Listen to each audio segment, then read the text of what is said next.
12월의 차가운 밤이었다. 강추위가 서울의 거리를 휩쓸고 있었고 눈발이 간간히 내리고 있었다. 한강로 인근의 작은 약국 앞에서 8살 소녀 김미래가 떨리는 손으로 문을 밀었다. 그녀의 맨발은 얼어붙은 보도블록 위에서 파랗게 질려 있었다. 미래는 약국 안으로 들어서자마자 따뜻한 공기에 잠시 안도했다. 그러나 그녀의 마음은 여전히 무거웠다. 손에는 구겨진 처방전을 꼭 쥐고 있었다. 약국은 거의 텅 비어 있었고 오직 약사와 정장 차림의 중년 남성 한 명만이 카운터 앞에 서 있었다. 아저씨, 제발 도와주세요. 미래가 낮고 떨리는 목소리로 말했다. 그녀는 정장 차림의 남성에게 다가갔다. 어머니가 이 약이 필요해요. 많이 아프세요. 내일 꼭 갚을게요. 약속해요.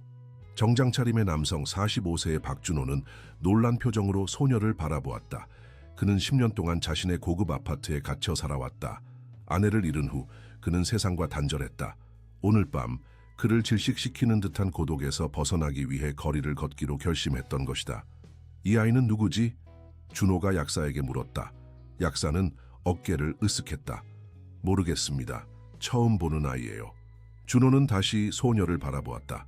미래의 큰 눈은 눈물로 가득 차 있었지만 그 안에는 강한 결의가 빛나고 있었다. 그녀는 앙상한 팔로 처방전을 그에게 내밀었다. 제발요, 아저씨. 어머니가 정말 아파요. 동생도 있어요. 겨우 8달 됐어요. 저는 내일 꼭 돈을 가져올게요. 준호는 처방전을 받아들고 약사에게 건넸다. 약사는 처방전을 검토한 후 고개를 끄덕였다. 고급 약들이네요. 꽤 비쌉니다. 약사가 말했다. 괜찮아요. 전부 제가 지불할게요. 준호가 답했다. 미래의 눈이 희망으로 빛났다. 정말요? 아저씨, 정말 감사합니다. 내일 아침 일찍 와서 갚을게요. 준호는 소녀의 진정성에 마음이 움직였다. 약사가 약을 준비하는 동안 그는 미래 옆에 쪼그려 앉았다. 내 이름이 뭐니? 그가 부드럽게 물었다. 김미래예요. 소녀가 대답했다. 미래야, 어머니는 무슨 병이시니? 미래의 얼굴이 어두워졌다. 잘 모르겠어요. 하지만 항상 아프시고 많이 슬퍼하세요. 아버지가 우리를 떠난 후로 더 심해졌어요. 준호의 가슴이 아팠다. 그는 미래의 옷차림을 자세히 살펴보았다. 그녀는 낡은 스웨터와 너무 큰 바지를 입고 있었고 신발도 신지 않았다. 집이 어디니? 내가 데려다 줄게. 준호가 제안했다. 미래는 잠시 망설였다. 우리는 집이 없어요. 한강 다리 밑에 살아요. 준호는 충격을 받았다. 다리 밑에? 이 추위에. 미래는 부끄러운 듯 고개를 숙였다. 준호는 가슴이 무너지는 것 같았다. 10년간 자신의 고통에만 집중해 살았던 그는 이제 자신보다 훨씬 더 어려운 상황에 처한 이들이 있다는 것을 깨달았다. 약사가 약 봉투를 건네주었다. 준호는 신용카드로 결제한 후 미래에게 봉투를 건넸다. 자, 이제 어머니께 약을 가져다 드리자. 내가 데려다 줄게. 미래는 망설였다. 어머니가 낯선 사람을 경계하세요. 특히 남자분들을. 준호는 이해했다. 그럼 내가 멀리서 따라갈게. 너만 먼저 가. 그들은 약국을 나섰다. 미래는 빠른 걸음으로 앞장섰고 준호는 적당한 거리를 두고 따라갔다. 얼마 지나지 않아 그들은 한강 다리 밑에 도착했다. 준호는 그곳에서 본 광경에 숨을 들이켰다. 낡은 다묘와 골판지로 만든 임시 거처 안에 창백한 여성이 아기를 안고 있었다. 그녀는 30대 초반으로 보였지만 고통과 스트레스로 더 늙어 보였다. 그녀의 이름은 윤소라였다. 엄마, 약 가져왔어요. 미래가 외쳤다. 소라는 약한 미소를 지었다. 어떻게 구한 거니? 미래는 잠시 망설였다. 저기 한 아저씨가 도와주셨어요. 제가 내일 갚기로 약속했어요. 소라의 눈이 커졌다. 미래야, 낯선 사람에게 그러면 안 돼. 그때 소라는 멀리 서 있는 준호를 발견했다. 그녀의 몸이 경직되었다. 누구세요? 그녀가 경계하는 목소리로 물었다. 준호는 천천히 다가갔다. 박준호라고 합니다. 걱정하지 마세요. 해치려는 것이 아닙니다. 약국에서 우연히 따님을 만났습니다. 소라는 아기를 더 꽉 안았다. 미래는 어머니 옆으로 달려가 약 봉투를 건넸다. 이 추위에 아이들과 여기 계시면 안 됩니다. 준호가 진심 어린 목소리로 말했다. 제가 도울 수 있게 해주세요. 소라는 그를 의심스럽게 바라보았다. 왜 우리를 도우려고 하세요? 뭘 원하시는 거죠? 준호는 이해했다. 그녀의 경계심은 당연했다. 아무것도 원하지 않습니다. 그저 오랫동안 아무것도 느끼지 못했습니다. 오늘 밤 따님의 순수함이 제 마음속 무언가를 깨웠습니다. 소라는 여전히 의심스러워 보였지만 갑자기 기침을 시작했다. 그녀의 몸이 떨렸고 아기가 울기 시작했다. 엄마, 미래가 외쳤다. 준호는 결단을 내렸다. 일단 오늘 밤만이라도 따뜻한 곳에서 지내세요. 제가 근처 호텔 방을 예약해 드리겠습니다. 약도 드셔야 합니다. 소라는 거절하려 했지만 아기의 울음소리와 미래의 간절한 눈빛을 보며 마음이 흔들렸다. 단 하룻밤만요. 그녀가 마침내 말했다. 준호는 안도의 한숨을 내쉬었다. 그는 즉시 전화를 꺼내 근처 호텔에 스위트룸을 예약했다. 소라는 천천히 일어섰고 미래는 그들의 얼마 안 되는 소지품을 모았다. 호텔로 가는 택시 안에서 미래는 창밖을 경이롭게 바라보았다. 소라는 계속해서 준호를 경계했지만 그의 눈에서 진정한 염려를 읽을 수 있었다. 호텔에 도착하자 직원들은 이상한 일행을 보고 놀랐지만 준호의 권위 있는 태도에 아무 말도 하지 않았다. 그들은 고급 스위트룸으로 안내받았다. 여기서 편히 쉬세요. 준호가 말했다. 내일 다시 찾아뵙겠습니다. 도울 방법을 생각해 볼게요. 미래는 호텔 방을 놀란 눈으로 둘러보았다. 우와, 이런 곳은 처음이에요. 소라는 불편해 보였다. 왜 이렇게까지 하시는 거죠? 준호는 잠시 생각에 잠겼다. 저도 모르겠습니다. 하지만 오랫동안 제 인생에는 의미가 없었습니다. 오늘 밤 처음으로 무언가 중요한 일을 할 수 있다고 느꼈습니다. 그는 명함을 소에게 건넸다. 박준호입니다. 연락처입니다. 뭐든 필요한 게 있으면 언제든 연락하세요. 소라는 망설이며 명함을 받았다. 준호는 고개를 숙여 인사한 후 방을 나섰다. 호텔 밖으로 나온 준호는 깊은 숨을 들이쉬었다. 10년 만에 처음으로 그의 가슴 속에서 무언가 꿈틀거리는 것을 느꼈다. 그것은 오랫동안 잊고 있었던 감정이었다. 그는 다시 살아있다는 느낌을 받았다. 호텔 방에서 미래는 부드러운 침대 위를 뛰어다니며 기뻐했다. 소라는 아기에게 약을 먹인 후 자신도 약을 복용했다. 따뜻한 물로 샤워를 한 후 그녀는 거울 속 자신의 모습을 바라보았다. 얼마나 오랫동안 자신을 돌보지 않았는지 새삼 깨달았다. 엄마 괜찮으세요? 미래가 물었다. 소라는 딸을 안아주었다. 응, 괜찮아. 그런데 미래야, 그 아저씨를 너무 믿으면 안 돼. 우리는 모르는 사람이야.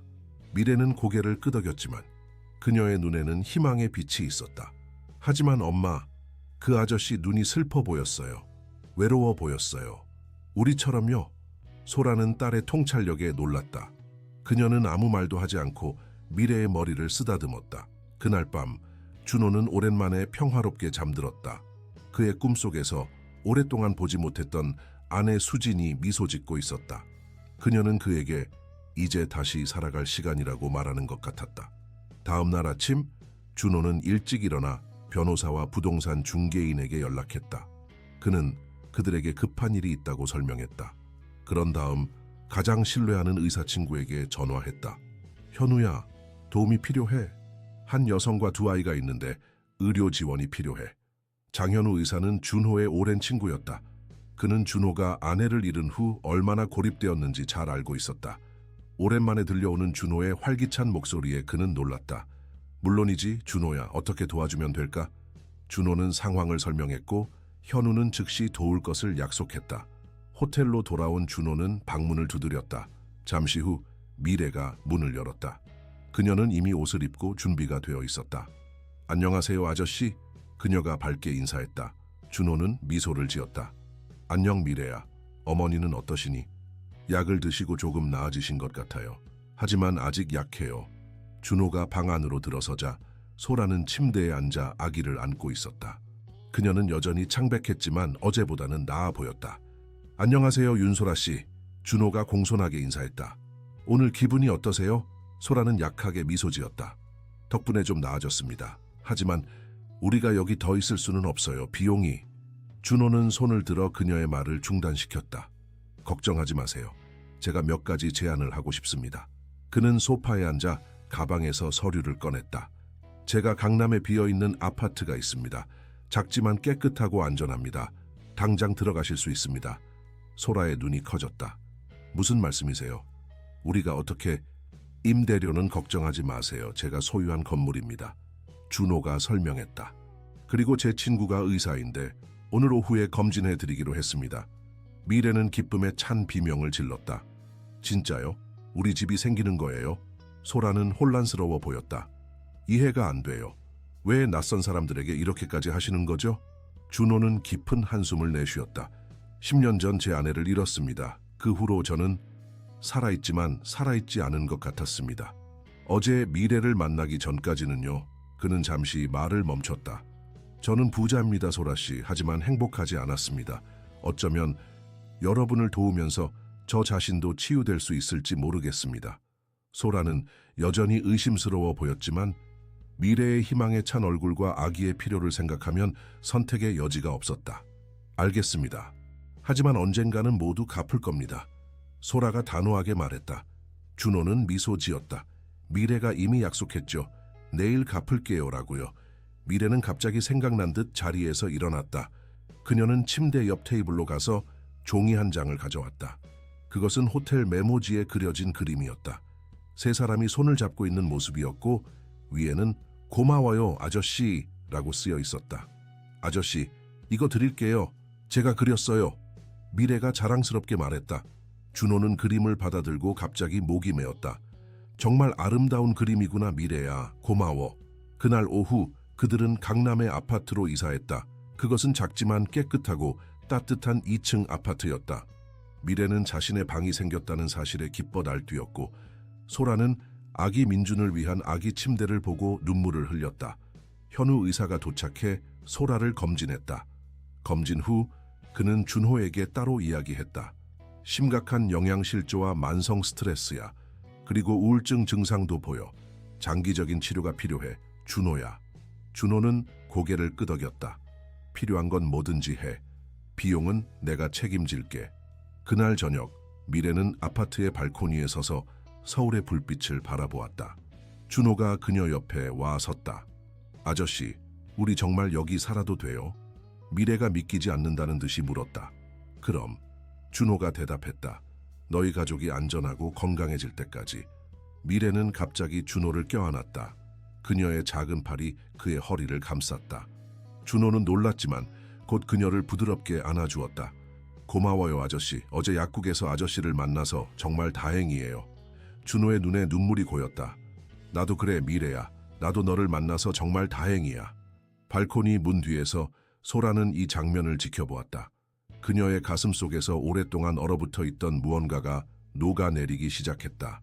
오랫동안 혼자서 모든 것을 짊어져 왔던 그녀는 이제 처음으로 희망의 빛을 보았다. 그 차가운 12월의 밤, 세 개의 외로운 영혼이 서로를 찾았다. 그들은 아직 알지 못했지만 이것은 그들 모두의 삶을 영원히 바꿀 여정의 시작이었다. 아침 햇살이 아파트 창문으로 스며들었다. 미래는 자신의 방에서 깨어났다. 잠시 동안 그녀는 자신이 어디에 있는지 혼란스러웠다. 푹신한 침대, 깨끗한 이불, 따뜻한 공기. 이것은 꿈이 아니었다. 그녀는 벌떡 일어나 창문으로 달려갔다. 서울의 아침 풍경이 그녀 앞에 펼쳐졌다. 미래야, 아침 먹자.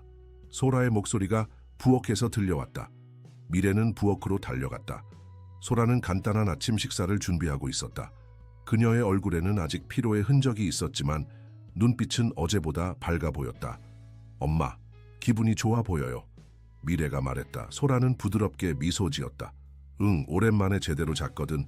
민준이도 밤새 잘 잤어. 식탁 위에는 준호가 두고 간 메모가 있었다. 오늘 오후에 찾아뵙겠습니다. 필요한 것이 있으면 연락 주세요. 박준호, 준호 아저씨는 정말 친절해요. 미래가 메모를 읽으며 말했다. 소라는 표정이 복잡해졌다. 그래. 하지만 미래야, 우리는 여기 오래 있을 수 없어. 우리 자신의 힘으로 살아가야 해. 미래는 고개를 끄덕였지만 그녀의 마음속에서는 이곳을 떠나고 싶지 않다는 생각이 들었다. 오전 동안 그들은 새로운 집을 탐험했다. 아파트는 작았지만 깨끗하고 아늑했다. 침실 2개, 거실, 주방, 그리고 작은 발코니가 있었다. 냉장고에는 식료품이 가득 채워져 있었고 옷장에는 새 옷들이 걸려 있었다. 정오쯤 초인종이 울렸다. 소라는 조심스럽게 문을 열었다. 준호와 함께 현우 의사, 그리고 젊은 여성이 서 있었다. 안녕하세요, 소라 씨. 준호가 인사했다. 오늘 좀 어떠세요? 많이 나아졌습니다. 소라가 대답했다. 이분들은 소개해 드릴게요. 준호가 말했다. 이쪽은 장현우 의사입니다. 어제 뵈었죠. 그리고 이쪽은 이지영 선생님 미래를 위해 모셔왔습니다. 미래를 위해요? 소라가 물었다. 그들이 거실로 들어오자 미래가 달려와 인사했다. 지영은 따뜻하게 미소 지었다. 안녕 미래야, 나는 이지영이라고 해. 강남초등학교 교사야. 미래의 눈이 커졌다. 선생님이세요? 준호가 설명했다. 미래가 학교에 다닐 수 있게 준비했습니다. 지영 선생님이 미래의 학습 수준을 평가하고 편입을 도와주실 거예요. 소라는 놀란 표정이었다. 학교요? 하지만 서류도 없고. 걱정 마세요. 준호가 말했다. 제가 모든 것을 준비했습니다.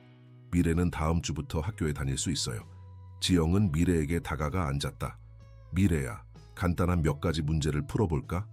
네가 얼마나 알고 있는지 보고 싶어. 미래는 열정적으로 고개를 끄덕였다. 지영은 가방에서 몇 장의 시험지를 꺼냈다. 그동안 현우 의사는 소라를 검진했다. 그는 소라의 상태에 대해 자세히 질문하고 혈압과 천을 측정했다. 소라 씨 만성 피로와 영양 결핍이 심각합니다. 그리고 스트레스로 인한 우울증 증상도 보여요. 현우가 설명했다. 장기적인 치료가 필요합니다. 우선 영양제와 항생제를 처방해 드릴게요. 그리고 정신과 상담도 권해 드립니다. 소라는 주저했다. 정신과요? 네, 외상 후 스트레스와 우울증 치료를 위해서요. 현우가 부드럽게 말했다. 제가 아는 좋은 정신과 의사가 있습니다. 내일 약속을 잡아드릴게요. 소라는 잠시 침묵했다가 고개를 끄덕였다. 알겠습니다. 한편 지영은 미래의 시험을 끝내고 놀란 표정이었다. 미래는 정말 똑똑하네요. 지영이 소라와 준호에게 말했다. 나이에 비해 읽기와 쓰기 능력이 뛰어나요. 특히 작문 능력이 인상적입니다. 미래는 부끄러운 듯 미소 지었다. 책 읽는 걸 좋아해요. 미래가 작은 목소리로 말했다. 도서관에 자주 갔었어요. 따뜻하고 무료니까요. 준호와 소라는 서로 눈길을 주고받았다. 미래의 말에 가슴이 아팠다. 이제 네가 원하는 책을 모두 읽을 수 있게 해줄게. 준호가 약속했다. 오후가 지나고 현우와 지영은 떠났다. 준호는 조금 더 머물렀다. 소라 씨, 한 가지 더 말씀드리고 싶은 것이 있습니다. 준호가 말했다. 제 회사에 일자리가 있습니다. 지금 당장은 아니지만 건강이 회복되면 일해보시는 게 어떨까요? 소라는 놀랐다. 정말요? 어떤 일인가요? 행정보조 업무입니다. 컴퓨터 사용할 줄 아세요? 네, 대학에서 경영학을 전공했었습니다. 소라가 대답했다. 전에는 사무직으로 일했었어요. 그러나 그녀의 목소리가 잦아들었다. 과거의 기억들이 떠올랐다. 준호는 더 묻지 않았다. 건강이 회복되면 이야기해요. 서두를 필요 없습니다. 그날 저녁 미래가 잠들고 난 후 소라는 발코니에 앉아 서울의 밤 풍경을 바라보았다. 준호가 그녀에게 차 한 잔을 건넸다. 감사합니다. 소라가 말했다. 모든 것에 대해서요. 준호는 미소 지었다. 천만에요. 왜 우리를 도와주시는 거죠? 정말로 알고 싶어요. 소라가 물었다. 준호는 깊은 숨을 들이쉬었다. 제 아내 수진이 10년 전에 세상을 떠났습니다. 우울증으로 자살했어요. 그의 목소리가 떨렸다. 제가 그녀를 구하지 못했습니다. 너무 바빴고 그녀의 고통을 알아차리지 못했어요. 소라는 놀랐다. 그녀는 그의 손을 잡았다. 정말 죄송합니다. 그 후로 저는 모든 사람들과 단절했습니다. 일에만 몰두했죠. 준호가 계속했다. 그러다가 미래를 만났습니다. 그 작은 소녀의 용기와 사랑, 저에게 다시 살아갈 이유를 주었어요. 소라의 눈에 눈물이 고였다. 저도 비슷한 경험이 있어요. 그녀가 조용히 말했다.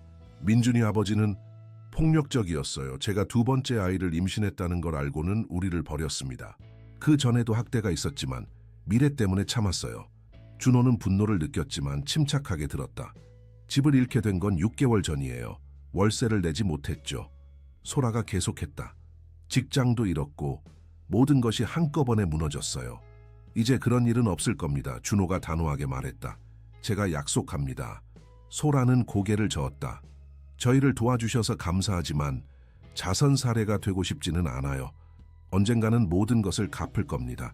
준호는 미소 지었다. 알겠습니다. 그럼 거래를 하죠.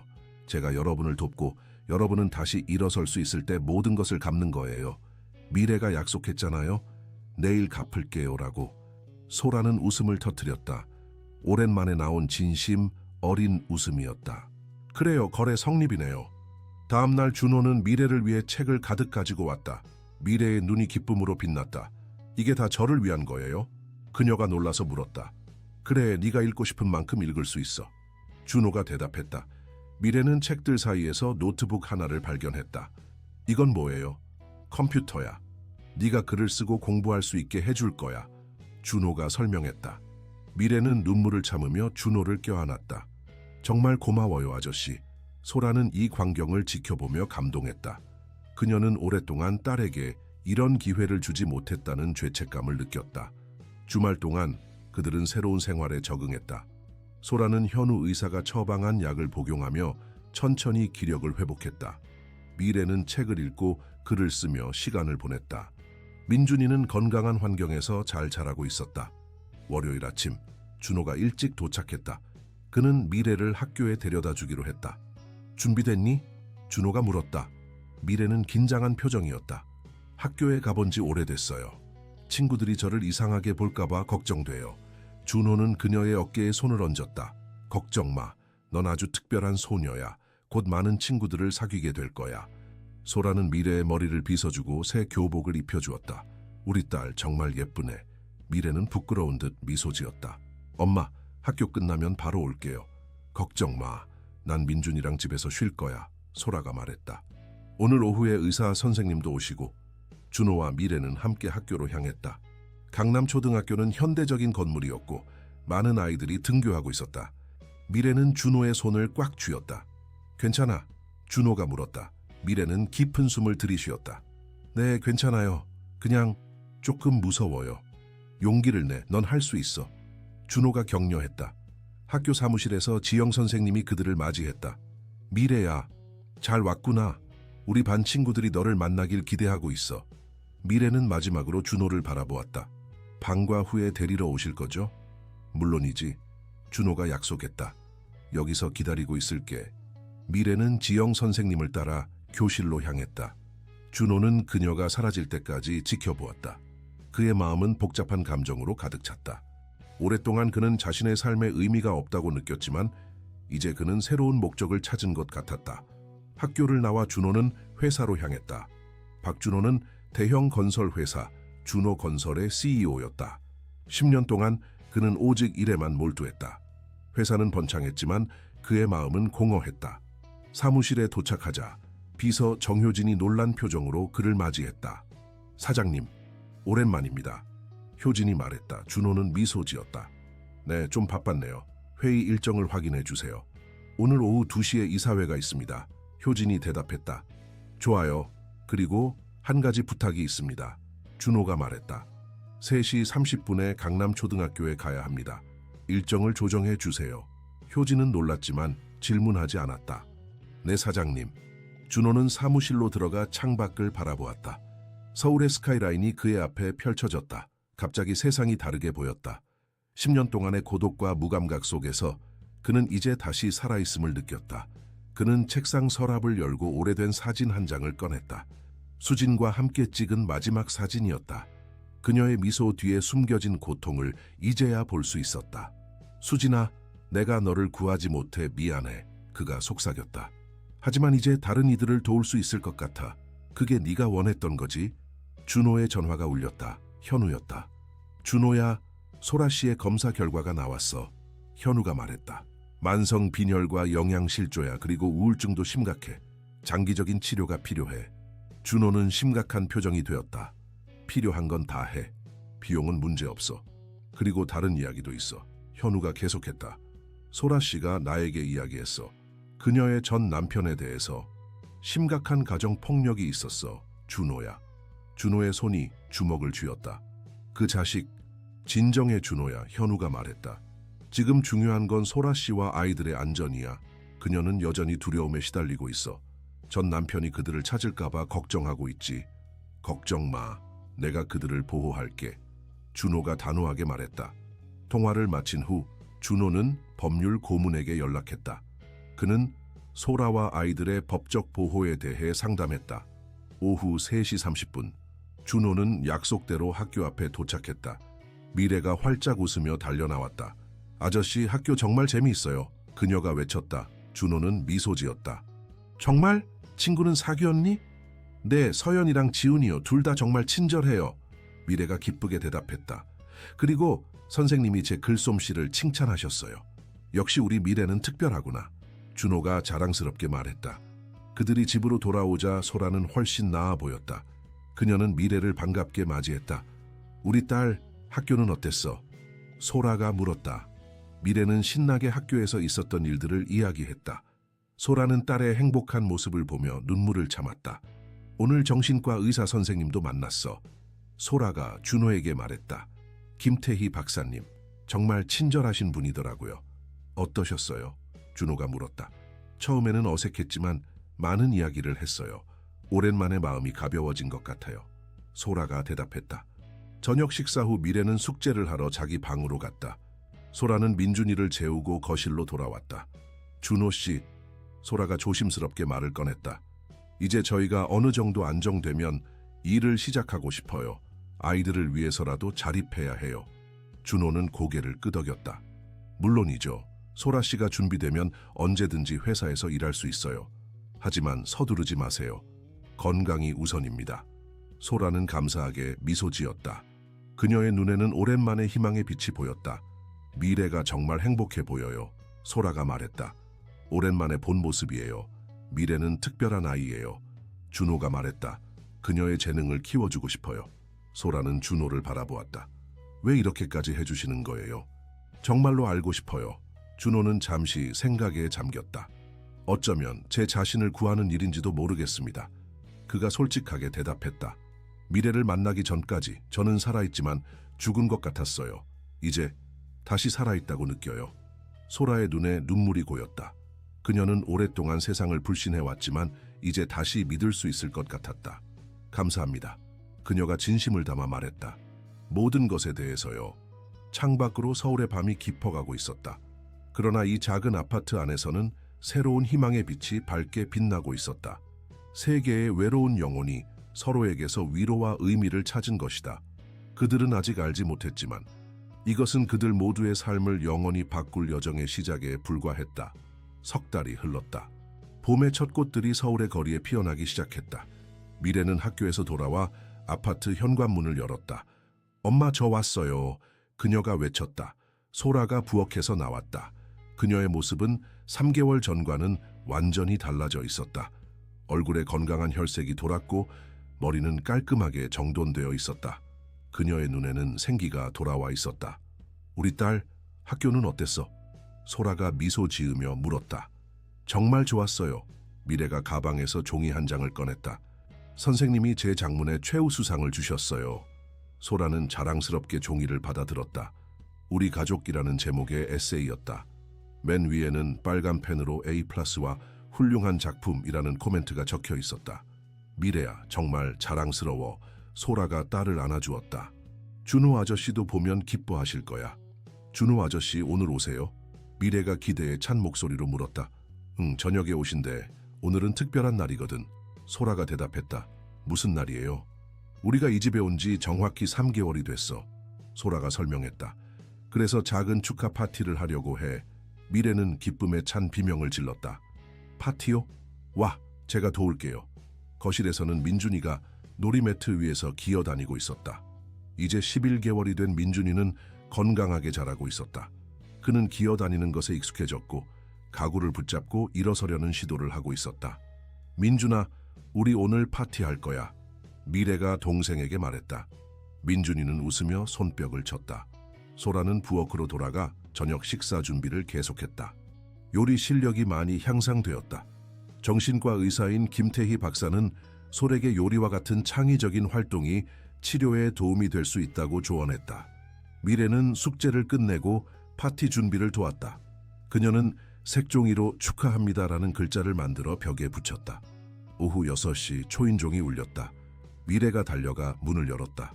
준호 아저씨, 그녀가 반갑게 외쳤다. 준호는 미소 지으며 들어왔다. 그의 한 손에는 선물 상자가 다른 손에는 꽃다발이 들려 있었다. 우리 미래 보고 싶었어. 그가 말했다. 이건 너희 가족을 위한 작은 선물이야. 미래는 기쁨에 찬 표정으로 선물을 받았다. 소라가 부엌에서 나와 준호를 맞이했다. 어서 오세요. 그녀가 미소 지으며 말했다. 준호는 잠시 소라를 바라보았다. 그녀의 변화는 놀라웠다. 처음 만났을 때의 창백하고 지친 여성은 온데간데 없고 이제 자신감과 활력이 넘치는 아름다운 여성이 그 앞에 서 있었다. 이것은 소라 씨를 위한 거예요. 준호가 꽃다발을 건넸다. 소라는 살짝 얼굴을 붉히며 꽃을 받았다. 감사합니다. 정말 아름다워요. 와, 엄마, 준호 아저씨가 엄마한테 꽃을 줬어요. 미래가 놀라며 말했다. 두 어른은 서로를 바라보며 웃었다. 자, 이제 저녁 먹을 준비가 다 됐어요. 소라가 말했다. 그들은 식탁에 둘러 앉았다. 소라는 정성스럽게 준비한 불고기, 잡채, 그리고 여러 가지 반찬들을 내놓았다. 소라 씨 요리 솜씨가 정말 훌륭하네요. 준호가 칭찬했다. 감사합니다. 최근에 요리 수업을 듣기 시작했어요. 소라가 대답했다. 식사 도중 미래가 자랑스럽게 장문상을 준호에게 보여주었다. 준호는 글을 읽고 감동했다. 미래야, 이건 정말 아름다운 글이구나. 그가 말했다. 너는 정말 타고난 작가야. 선생님도 그렇게 말씀하셨어요. 미래가 자랑스럽게 말했다. 저는 커서 작가가 될 거예요. 그럼 이건 내게 완벽한 선물이겠구나. 준호가 미소 지으며 선물 상자를 건넸다. 미래가 상자를 열자 그 안에는 고급 노트북과 필기구 세트가 들어있었다. 이건 작가가 될 내게 필요한 도구야. 준호가 설명했다. 네가 쓰는 모든 이야기를 이 노트북에 담을 수 있어. 미래는 기쁨의 눈물을 참으며 준호를 껴안았다. 정말 고마워요, 아저씨. 식사 후 소라는 작은 케이크를 가져왔다. 그들은 함께 노래를 부르고 케이크에 촛불을 불었다. 소라 씨, 한 가지 이야기할 것이 있습니다. 준호가 진지한 표정으로 말했다. 회사에서 행정 보조 자리가 비었습니다. 소라 씨가 원하신다면 다음 주부터 일을 시작하실 수 있어요. 소라의 눈이 커졌다. 정말요? 제가 정말 일할 수 있을까요? 물론이죠. 소라 씨의 건강도 많이 좋아졌고 능력도 충분합니다. 준호가 대답했다. 걱정 마세요. 유연한 근무 시간을 보장해 드릴게요. 미래와 민준이를 돌볼 시간도 충분히 있을 거예요. 소라는 잠시 생각에 잠겼다. 일을 시작한다는 것은 큰 변화였지만 그녀는 더 이상 두렵지 않았다. 감사합니다, 준호 씨. 그 제안을 받아들이고 싶어요. 소라가 결심한 듯 말했다. 준호는 기쁜 표정을 감추지 못했다. 훌륭합니다. 월요일에 오시면 모든 것을 준비해 두겠습니다. 그날 밤 미래가 잠든 후 소라와 준호는 발코니에 앉아 서울의 야경을 바라보았다. 3개월 전 우리가 처음 만났을 때를 생각하면 정말 많은 것이 변했네요. 소라가 말했다. 준호는 고개를 끄덕였다. 미래의 약속대로요. 내일 갚을게요. 그 약속이 우리 모두의 삶을 바꿨습니다. 소라는 준호를 바라보았다. 준호 씨, 어떻게 감사드려야 할지 모르겠어요. 감사할 필요 없습니다. 오히려 제가 감사해야죠. 준호가 진심을 담아 말했다. 여러분 덕분에 제 삶에 다시 의미가 생겼으니까요. 소라의 눈에 눈물이 고였다. 준호는 조심스럽게 그녀의 손을 잡았다. 그들은 말없이 서로의 온기를 느꼈다. 다음 주 월요일, 소라는 준호건설의 행정부서에서 일을 시작했다. 처음에는 긴장했지만 곧 업무에 적응했다. 그녀의 뛰어난 능력과 성실함은 동료들의 인정을 받았다. 미래는 학교에서 계속해서 우수한 성적을 거두었다. 특히 작문 실력은 또래 아이들을 훨씬 뛰어넘었다. 지영 선생님은 미래에게 교내 작문 대회에 참가할 것을 권유했다. 미래야, 너의 글은 정말 특별해. 지영 선생님이 말했다. 다음 달에 있을 전국 초등학생 작문 대회에 참가해보는 게 어떨까? 미래는 흥분했지만 동시에 불안했다. 저 정말 할 수 있을까요? 물론이지. 나는 네가 큰 상을 받을 수 있다고 생각해. 지영 선생님이 격려했다. 그날 저녁, 미래는 준호와 솔에게 작문대회 이야기를 했다. 정말 좋은 기회구나. 소라가 기뻐했다. 우리 딸이 전국대회에 나간다니. 겁이 나요. 미래가 작은 목소리로 말했다. 준호는 미래의 어깨를 부드럽게 쥐었다. 용기를 내, 미래야. 너는 특별한 재능을 가졌어. 세상이 내 이야기를 들을 기회를 주는 거야. 미래는 용기를 내어 고개를 끄덕였다. 알겠어요. 해볼게요. 그날 밤, 미래는 자신의 방에서 새 노트북을 펼치고 대회 장문을 위한 아이디어를 구상했다. 그녀는 자신의 경험, 특히 준호를 만난 그 운명적인 밤에 대해 쓰고 싶었다. 시간이 흘렀다. 소라는 회사에서 점점 더 중요한 위치를 맡게 되었다. 그녀의 업무 능력과 리더십은 모두에게 인정받았다. 정신과 치료도 꾸준히 받으며 그녀의 우울증과 외상 후 스트레스 장애 증상은 크게 개선되었다. 민준이는 첫 걸음마를 떼고 첫 단어를 말하기 시작했다. 그의 첫 단어는 엄마였고 두 번째 단어는 놀랍게도 호아저씨, 준호 아저씨의 줄임말이었다. 이것은 준호가 그들의 삶에 얼마나 중요한 존재가 되었는지를 보여주었다. 준호는 일주일에 몇 번씩 그들의 집을 방문했다. 그는 미래의 숙제를 도와주고 민준이와 놀아주고 소라와 함께 저녁을 먹었다. 그들은 마치 진짜 가족처럼 되어가고 있었다. 어느 날 저녁, 준호가 미래를 위해 특별한 선물을 가져왔다. 이게 뭐예요? 미래가 상자를 받으며 물었다. 열어봐. 준호가 미소 지으며 말했다. 미래가 상자를 열자 그 안에는 아름다운 드레스가 들어있었다. 와, 정말 예뻐요. 미래가 감탄했다. 다음 주 장문대회 시상식에 입으면 좋을 것 같아서. 준호가 설명했다. 너는 분명 상을 받을 거야. 미래는 드레스를 품에 안고 행복한 눈물을 흘렸다. 정말 고마워요, 아저씨. 장문대회 당일, 미래는 긴장했지만 자신감도 있었다. 그녀는 약속이라는 제목의 글을 제출했다. 그것은 어린 소녀가 낯선 사람에게 한 약속이 어떻게 두 사람의 삶을 바꾸었는지에 대한 이야기였다. 시상식 날 준호와 소라, 그리고 민준이는 모두 함께 행사장에 갔다. 미래는 준호가 선물한 드레스를 입고 빛나고 있었다. 너무 긴장돼요. 미래가 속삭였다. 걱정 마, 아가. 소라가 딸의 손을 잡았다. 무슨 일이 있어도 우리는 너를 자랑스러워해. 심사위원들이 입장하고 시상식이 시작되었다. 먼저 장려상과 우수상이 발표되었다. 미래의 이름은 불리지 않았다. 이제 대상 수상자를 발표하겠습니다. 심사위원장이 말했다. 올해 전국 초등학생 장문대회 대상은 강남초등학교 3학년 김미래 학생입니다. 회장이 환호성으로 가득 찼다. 미래는 놀라서 몇 초 동안 움직이지 못했다. 소라가 그녀를 부드럽게 밀었다. 가, 우리 딸. 소라가 눈물을 참으며 말했다. 미래는 떨리는 다리로 무대에 올라갔다. 그녀는 트로피와 상장을 받고 마이크 앞에 섰다. 저는 이런 큰 상을 받을 거라고 생각하지 못했어요. 미래가 떨리는 목소리로 말했다. 이 이야기는 제 실제 경험에서 영감을 받았어요. 작년 겨울 제가 약국에서 한 약속이 어떻게 우리 가족의 삶을 바꾸었는지에 대한 이야기예요. 그녀는 잠시 숨을 고르고 준호와 소라를 바라보았다. 둘 다 자랑스러운 눈물을 흘리고 있었다. 저는 이 상을 저희 엄마와 동생 그리고 준호 아저씨에게 바치고 싶어요. 준호 아저씨가 아니었다면 저는 지금 여기 없었을 거예요. 약속은 지켜야 한다는 것을 가르쳐 주셔서 감사합니다. 준호의 눈에 눈물이 고였다. 그는 소라의 손을 잡았고 소라도 그의 손을 꼭 쥐었다. 시상식 후 그들은 함께 저녁 식사를 하러 갔다. 미래는 자신의 트로피를 자랑스럽게 들고 있었다. 우리 딸이 대상을 받다니 정말 자랑스러워. 소라가 미래의 머리를 쓰다듬으며 말했다. 미래는 정말 특별한 재능을 가졌어요. 준호가 동의했다. 앞으로 더 많은 이야기를 들려줄 거예요. 미래는 행복하게 미소 지었다. 전 더 열심히 글을 쓸 거예요. 언젠가는 진짜 책을 출판하고 싶어요. 그럼 우린 네 첫 번째 독자가 될게. 준호가 약속했다. 저녁 식사를 마치고 집으로 돌아오는 길에 미래는 준호의 차 뒷자리에서 잠이 들었다. 민준이도 소라의 품에서 잠들어 있었다. 오늘 정말 특별한 날이었네요. 소라가 조용히 말했다. 준호는 미소 지었다. 네, 미래는 정말 자랑스러운 아이예요. 준호 씨, 소라가 잠시 망설이다가 말했다. 지난 몇 달 동안 당신이 없었다면 우리는 어떻게 되었을지 상상도 할 수 없어요. 준호는 진지한 표정으로 말했다.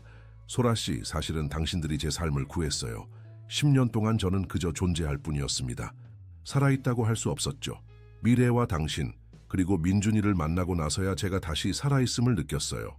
소라의 눈에 눈물이 고였다. 우리 모두 서로를 구한 것 같네요. 그들은 잠시 침묵 속에서 차를 몰았다. 갑자기 준호가 입을 열었다. 소라 씨, 한 가지 제안이 있습니다. 그가 말했다. 이번 주말에 제 별장에 가족 여행을 가는 게 어떨까요? 강원도 산속에 있는 조용한 곳이에요. 아이들에게도 좋은 경험이 될 거예요. 소라는 놀랐지만 기뻤다. 정말요? 아이들이 정말 좋아할 것 같아요. 그럼 결정됐네요. 준호가 미소 지으며 말했다. 주말에 함께 여행을 갑시다. 그들이 아파트에 도착했을 때 준호는 잠든 미래를 조심스럽게 안아 올렸다.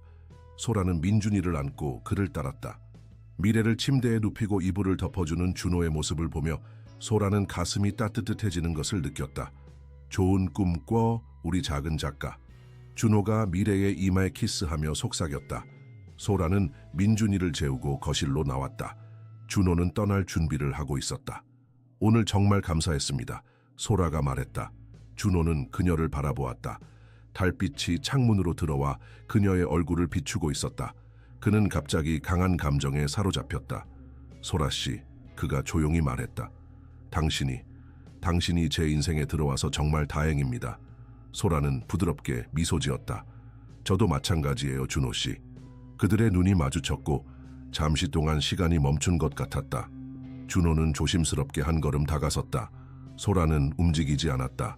그들의 얼굴이 점점 가까워졌다. 바로 그때 미래의 방에서 소리가 들렸다.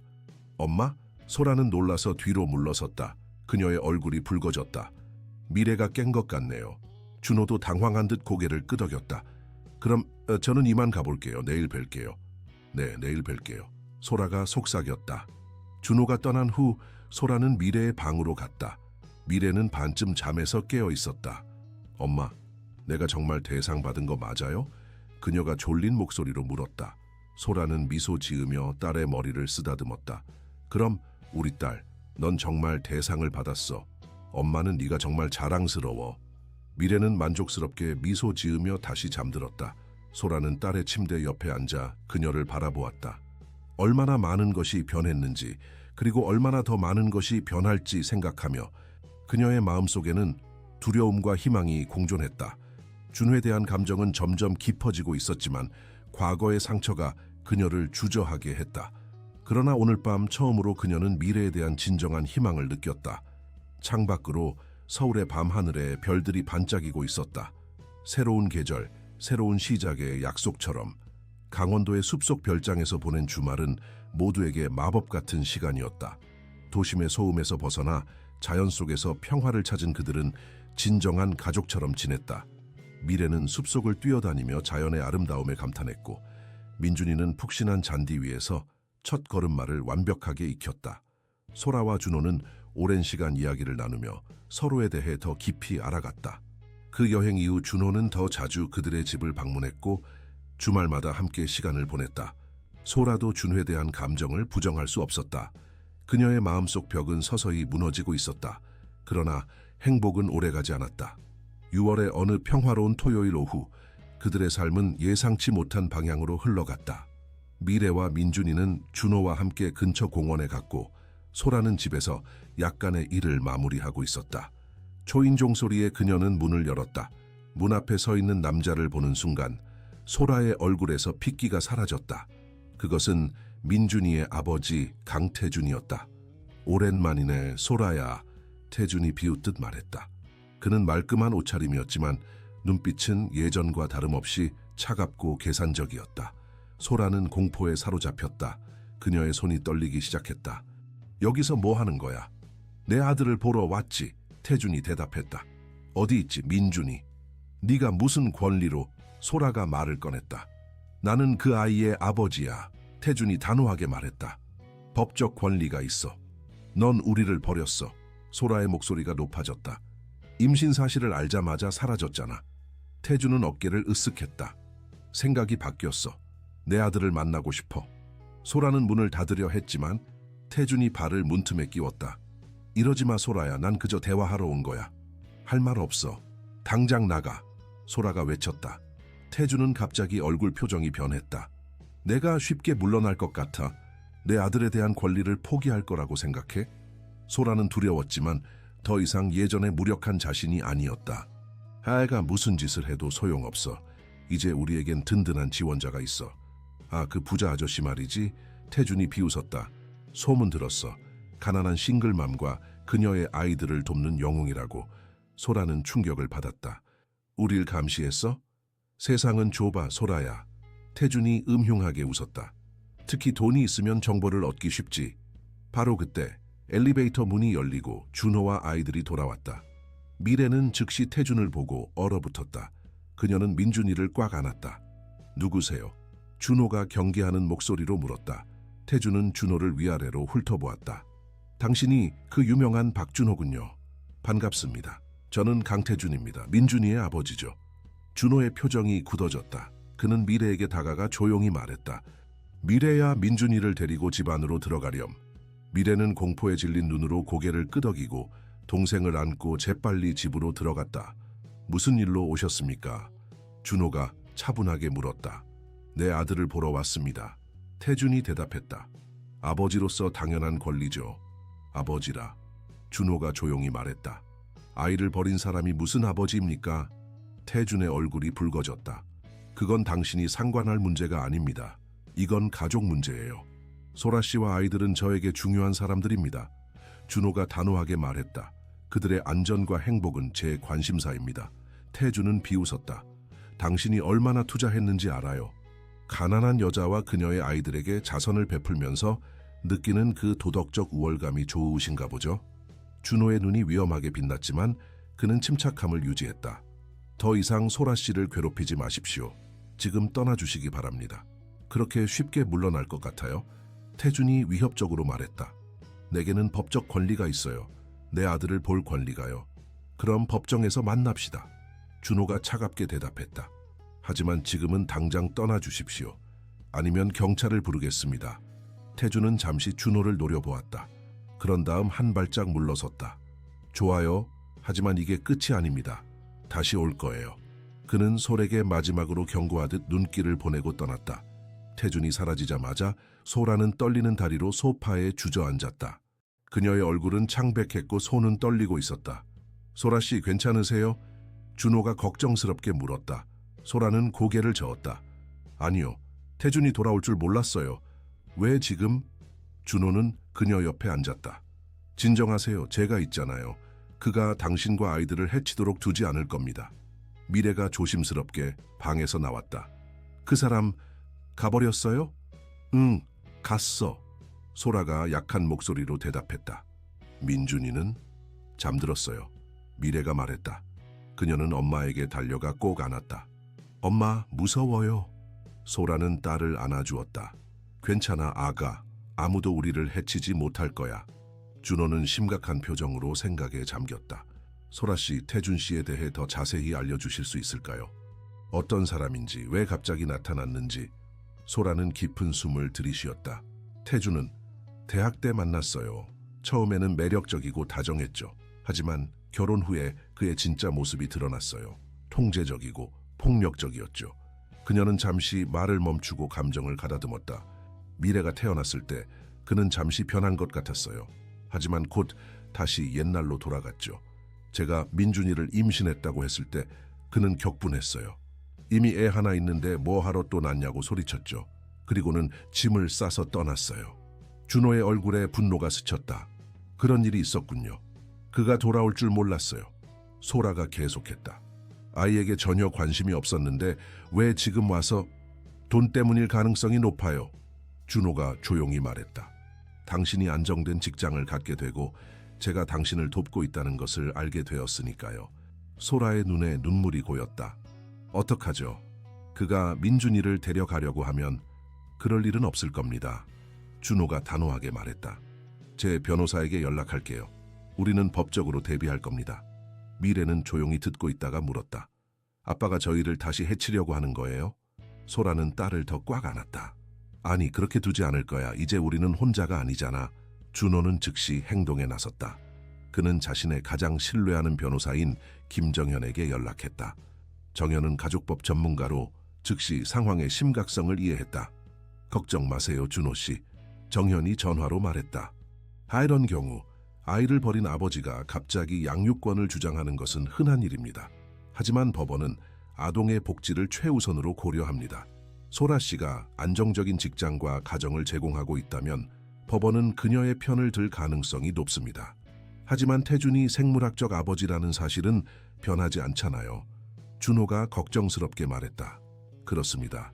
하지만 그가 아이를 버렸다는 사실, 그리고 폭력적인 과거가 있다면 그것은 법정에서 중요한 증거가 됩니다.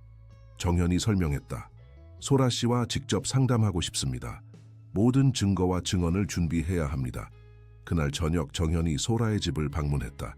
그는 소라의 이야기를 자세히 듣고 태준과의 관계, 폭력의 증거, 그가 가족을 버린 정황 등을 기록했다. 소라 씨, 솔직히 말씀드리자면 태준 씨가 법적으로 아이를 볼 권리는 있습니다. 정현이 설명했다. 하지만 우리는 그의 방문이 제한적이고 감독 하에 이루어지도록 할 수 있습니다. 특히 그의 폭력적인 과거를 고려하면요. 소라는 불안해 보였다. 그가 민준이를 데려갈 수 있나요? 완전한 양육권을 얻기는 매우 어려울 겁니다. 정현이 안심시켰다. 특히 그가 오랫동안 아이를 버렸다는 사실을 고려하면요. 하지만 우리는 철저히 준비해야 합니다. 준호는 소라의 손을 잡았다. 걱정 마세요. 우리가 함께 이겨낼 겁니다. 다음 날 태준은 다시 찾아왔다. 이번에는 자신의 변호사를 대동했다. 그들은 민준이에 대한 아버지의 권리를 주장하며 정기적인 방문을 요구했다. 준호와 정현은 차분하게 상황을 대처했다. 그들은 감독된 방문을 제안했지만 태준은 불만족스러워했다. 난 내 아들과 개인적인 시간을 보내고 싶어. 태준이 주장했다. 그건 불가능합니다. 정현이 단호하게 말했다. 당신의 폭력적인 과거와 아이를 버린 이력을 고려하면 감독된 방문이 최선의 방법입니다. 태준의 변호사는 소라와 준호를 위협하듯 말했다. 우리는 법원에 완전한 양육권을 요청할 준비가 되어 있습니다. 그렇게 하시죠. 정현이 차분하게 대답했다. 하지만 법원은 아동의 복지를 최우선으로 고려할 것입니다. 그리고 태준 씨의 과거 행동은 그에게 유리하지 않을 겁니다. 협상이 교착 상태에 빠지자 태준은 마지막 카드를 꺼냈다. 내가 원하는 건 돈이야. 그가 갑자기 말했다. 내 아들에 대한 권리를 포기하는 대가로 적절한 보상을 원해. 소라는 충격을 받았다. 뭐라고? 역시 그런 목적이었군요. 준호가 냉정하게 말했다. 돈을 위해 아이를 이용하다니. 태준은 웃었다. 현실적으로 생각해. 난 민준이의 아버지야. 내가 법정에서 싸우기 시작하면 당신들은 오랫동안 스트레스 받을 거야. 하지만 우리가 합의에 도달한다면 합의라고요. 소라가 분노에 차서 말했다. 당신은 우리 아이를 버렸어. 이제 와서 돈을 요구하다니. 태준의 변호사가 개입했다. 감정적으로 대응하지 마세요. 우리는 단지 양측 모두에게 이익이 되는 해결책을 찾고 있을 뿐입니다. 준호는 태준을 똑바로 바라보았다. 얼마를 원하십니까? 준호 씨, 소라가 놀라서 외쳤다. 준호는 소에게 안심시키는 눈길을 보냈다. 얼마입니까? 그가 다시 태준에게 물었다. 5억 원. 태준이 망설임 없이 말했다. 그 정도면 내 모든 권리를 포기할 수 있어. 준호는 비웃었다. 당신의 아들에 대한 사랑이 그 정도군요. 사랑? 태준이 코웃음 쳤다. 현실적으로 봅시다. 난 그 아이의 인생에 참여한 적이 없어. 지금 와서 아버지 노릇을 하기엔 너무 늦었죠. 하지만 법적 권리는 있어요. 정현이 개입했다. 이런 논의는 기록으로 남길 필요가 있습니다. 태준 씨가 금전적 대가를 받고 친권을 포기하겠다는 제안은 법정에서 중요한 증거가 될 수 있습니다. 태준의 변호사는 불편해 보였다. 우리는 단지 가능한 해결책을 탐색하고 있을 뿐입니다. 이게 당신의 진짜 의도라면 법정에서 만납시다. 준호가 단호하게 말했다. 소라 씨와 아이들을 위해 끝까지 싸울 겁니다. 태준은 준호를 노려보았다. 당신은 이 가족에게 무엇이죠? 그저 돈 많은 구세주? 아니면 뭔가 더 있나요? 준호는 침착하게 대답했다. 그건 당신이 상관할 바가 아닙니다. 태준은 소라를 향해 돌아섰다. 소라야, 정말 이 남자가 당신과 아이들을 진심으로 걱정한다고 생각해? 그저 가난한 여자와 아이들을 도와주는 영웅놀이를 하는 것 아닐까? 소라는 분노에 차서 일어섰다. 나가요. 당장 나가. 당신은 우리 가족에게 더 이상 아무것도 아니에요. 태준은 조소를 띠며 일어섰다. 좋아. 하지만 법정에서 만날 거야. 그리고 난 이길 거야. 그와 그의 변호사가 떠난 후 소라는 소파에 주저앉았다. 그녀의 온몸이 떨리고 있었다. 소라 씨, 괜찮으세요? 준호가 걱정스럽게 물었다. 소라는 고개를 저었다. 아니요. 그가 정말 민준이를 데려갈 수 있을까요? 정현이 안심시켰다. 걱정 마세요. 태준 씨가 오늘 보인 행동은 그에게 매우 불리하게 작용할 겁니다. 돈을 요구했다는 사실은 그의 진짜 의도를 드러냅니다. 준호는 소라 옆에 앉았다. 정현이 말한 대로예요. 우리는 이길 겁니다. 저는 끝까지 당신과 아이들 곁에 있을 거예요. 소라는 준호를 바라보았다.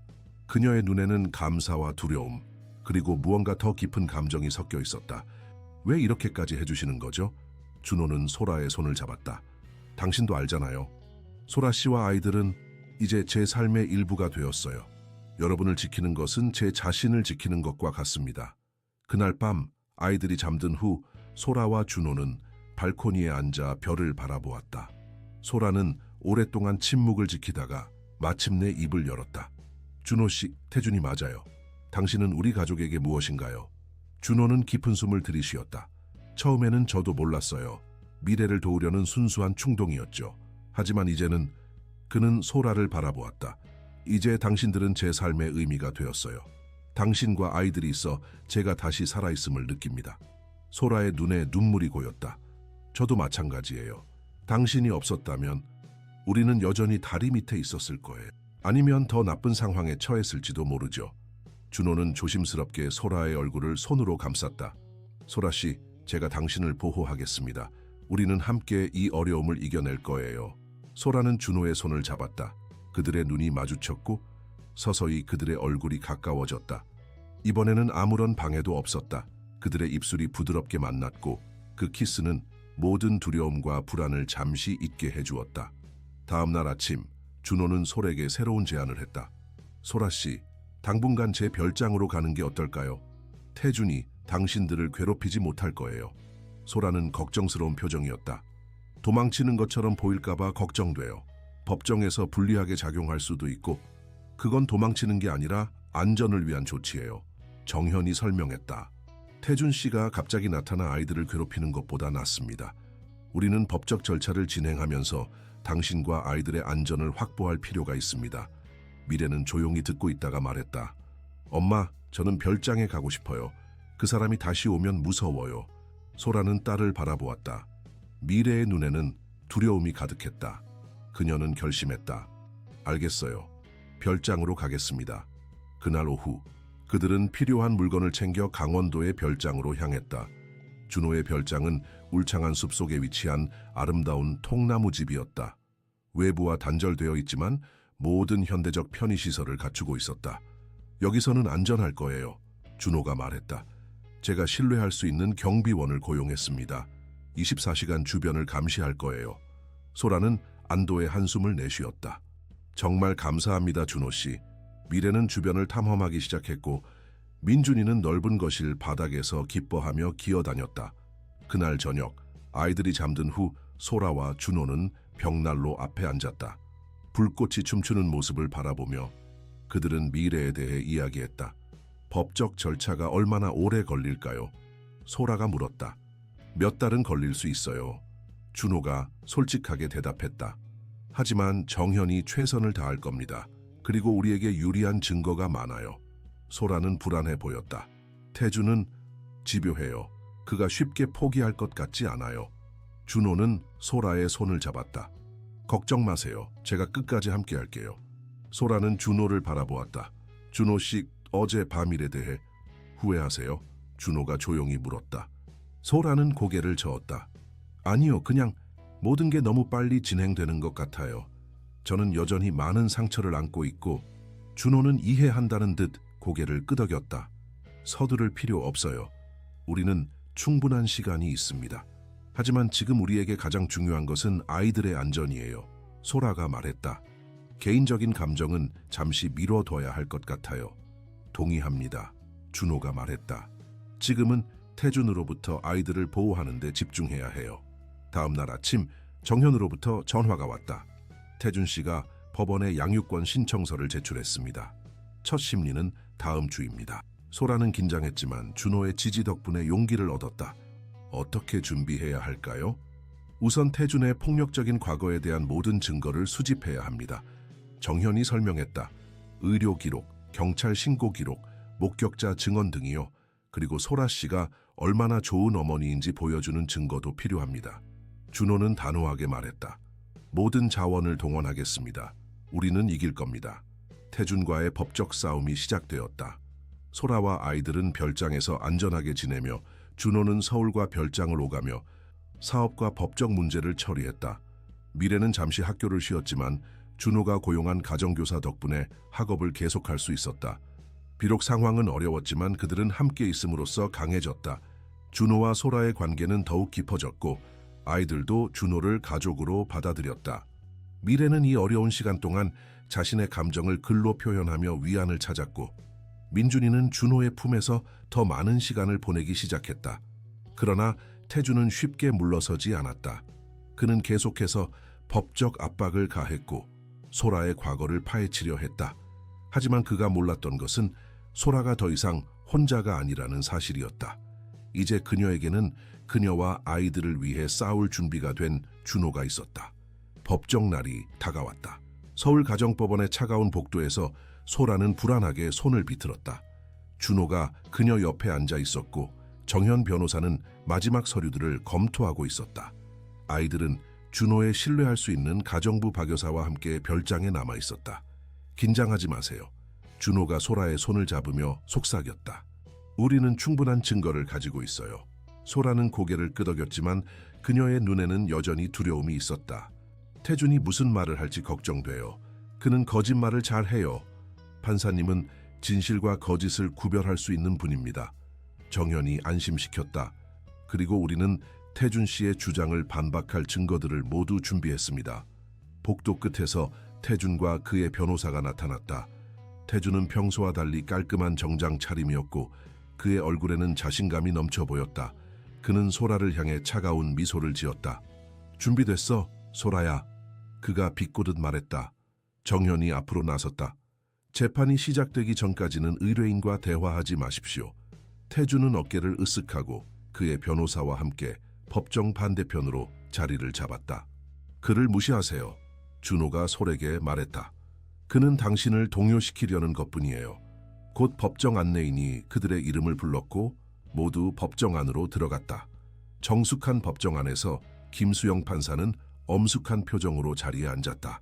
강태준 씨와 윤소라 씨의 양육권 심리를 시작하겠습니다. 판사가 선언했다. 첫 번째로 태준의 변호사가 발언했다. 그는 태준이 변화된 사람이라고 주장했다. 안정된 직장을 갖고 있으며 아들과 관계를 맺고 싶어 한다고 말했다. 그는 태준이 아버지로서의 권리를 행사하지 못하고 있다며 소라를 비난했다. 윤소라 씨는 강태준 씨를 아이로부터 의도적으로 멀리하고 있습니다. 변호사가 주장했다. 그리고 이제는 부유한 후원자를 얻어 아이의 아버지를 완전히 배제하려고 합니다. 소라는 분노로 얼굴이 붉어졌지만 정현의 조언대로 침착함을 유지했다. 태준이 증인석에 섰을 때 그는 완전히 다른 사람처럼 보였다.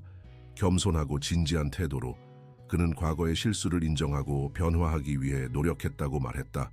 저는 실수를 저질렀습니다. 태준이 판사를 바라보며 말했다. 소라와 아이들을 떠난 것은 제 인생에서 가장 큰 후회입니다. 하지만 이제 저는 책임감 있는 아버지가 되기 위해 돌아왔습니다. 제 아들과 관계를 맺을 기회를 주십시오. 정현의 차례가 되었을 때 그는 즉시 태준의 주장을 반박하기 시작했다. 강태준 씨는 아내를 학대했으며 이에 대한 의료 기록과 경찰 신고 기록이 있습니다. 정현이 서류를 제출하며 말했다. 그리고 그는 윤소라 씨가 두 번째 아이를 임신했다는 사실을 알자마자 가족을 버렸습니다. 1년 이상 연락도 없었고 양육비도 지불하지 않았습니다. 태준의 변호사가 반박했다. 내담이는 그 시기에 심각한 정신적 스트레스를 겪고 있었습니다. 하지만 이제 그는 치료를 받았고 안정된 직장도 있습니다. 정현은 계속해서 증거를 제시했다. 더 중요한 것은 강태준 씨가 최근 윤소라 씨의 집을 찾아와 위협적인 태도를 보였다는 점입니다. 그리고 가장 충격적인 것은 그는 잠시 멈추고 새로운 서류를 제출했다. 그가 친권을 포기하는 대가로 5억 원을 요구했다는 사실입니다. 법정이 술렁였다. 태준은 얼굴이 창백해졌고 그의 변호사는 당황한 기색이 역력했다. 이것은 사실입니까, 강태준 씨? 판사가 날카롭게 물었다. 태준은 잠시 머뭇거렸다. 그건 그저 가능한 해결책을 논의한 것뿐입니다. 아이에 대한 권리를 돈과 교환하자고 제안한 것이 가능한 해결책이라고 생각하십니까? 판사의 목소리에는 비난의 기색이 역력했다. 태준의 변호사가 황급히 개입했다. 판사님, 그것은 단지 양측 모두에게 이익이 되는 합의점을 찾기 위한 논의였습니다. 정현이 다시 말했다. 우리는 이 대화의 녹음도 가지고 있습니다. 강태준 씨는 분명히 민준이를 이용하여 돈을 얻으려는 의도였습니다. 판사는 심각한 표정으로 고개를 끄덕였다. 증거로 채택하겠습니다. 소라가 증인석에 섰을 때 그녀는 떨리는 목소리로 시작했지만 점차 자신감을 찾았다. 그녀는 태준과의 관계, 그의 폭력적인 행동, 그가 가족을 버린 상황에 대해 상세히 증언했다. 태준은 민준이가 태어나기도 전에 우리를 버렸습니다. 소라가 말했다. 그는 단 한 번도 아이에게 관심을 보인 적이 없었어요. 그런데 갑자기 나타나 아버지 행세를 하려고 합니다. 당신은 왜 강태준 씨가 지금 나타났다고 생각하십니까?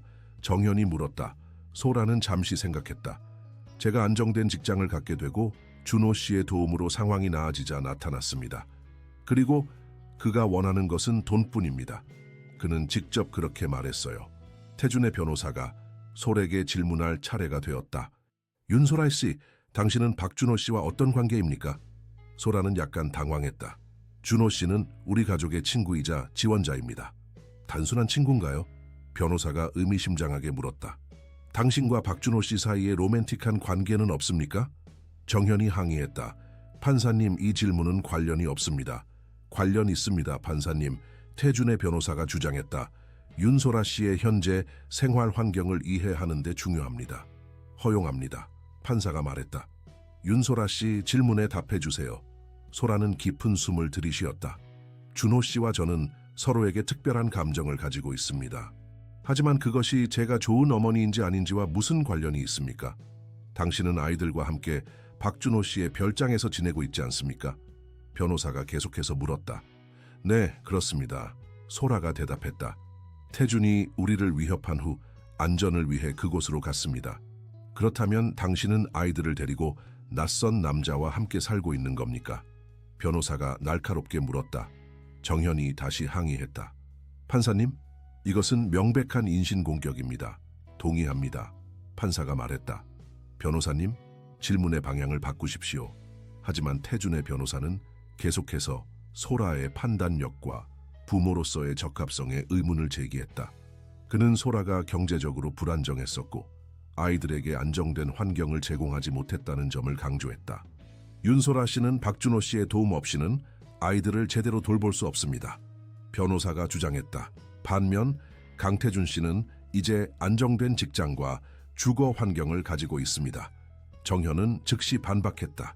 소라 씨는 현재 준호건설에서 안정된 직장을 가지고 있으며 자신의 능력으로 승진했습니다. 그녀는 독립적으로 아이들을 부양할 수 있습니다. 마지막으로 준호가 증인석에 섰다. 그는 차분하고 확신에 찬 태도로 증언했다. 저는 우연히 미래를 만났고 그 가족의 상황에 감동받았습니다. 준호가 설명했다. 소라 씨는 어려운 상황에서도 아이들을 위해 최선을 다했습니다. 그녀는 뛰어난 어머니이며 회사에서도 유능한 직원입니다. 박준호 씨, 당신은 왜 이 가족을 돕기로 결정했습니까? 정현이 물었다. 준호는 잠시 생각에 잠겼다. 제 아내가 10년 전 세상을 떠났을 때 저는 삶의 의미를 잃었습니다. 미래를 만났을 때 그 아이의 용기와 결단력이 저에게 깊은 인상을 주었습니다. 소라 씨와 아이들을 돕는 것은 제 삶에 다시 의미를 가져다 주었습니다. 태준의 변호사가 준호에게 질문했다. 박준호 씨, 당신은 윤소라 씨와 로맨틱한 관계를 맺고 있습니까? 준호는 솔직하게 대답했다. 저와 소라 씨는 서로에게 깊은 감정을 가지고 있습니다. 하지만 우리의 관계는 상호 존중과 신뢰를 기반으로 합니다. 그리고 무엇보다 아이들의 행복이 우리의 최우선 순위입니다. 당신은 민준이의 양육에 참여할 의향이 있습니까? 변호사가 물었다. 물론입니다. 준호가 단호하게 대답했다. 저는 이미 민준이와 깊은 유대감을 형성했습니다. 그 아이는 저를 호아저씨라고 부르며 저는 그를 내 아들처럼 사랑합니다. 태준은 이 말에 분노한 표정을 지었지만 침묵을 유지했다. 모든 증언이 끝난 후 판사는 결정을 내리기 전에 숙고할 시간을 요청했다. 이 사건은 복잡한 문제를 포함하고 있습니다. 판사가 말했다. 저는 모든 증거와 증언을 신중히 검토한 후 결정을 내리겠습니다. 임시 결정은 다음 주에 발표하겠습니다. 법정이 폐회된 후 소라는 준호와 정연과 함께 건물을 나섰다. 그녀는 지쳐 보였지만 어느 정도 안도감도 느꼈다. 어떻게 생각하세요? 소라가 정연에게 물었다. 우리 쪽이 더 강한 주장을 했다고 생각합니다. 정연이 대답했다. 특히 태준 씨가 돈을 요구했다는 증거는 결정적이었죠.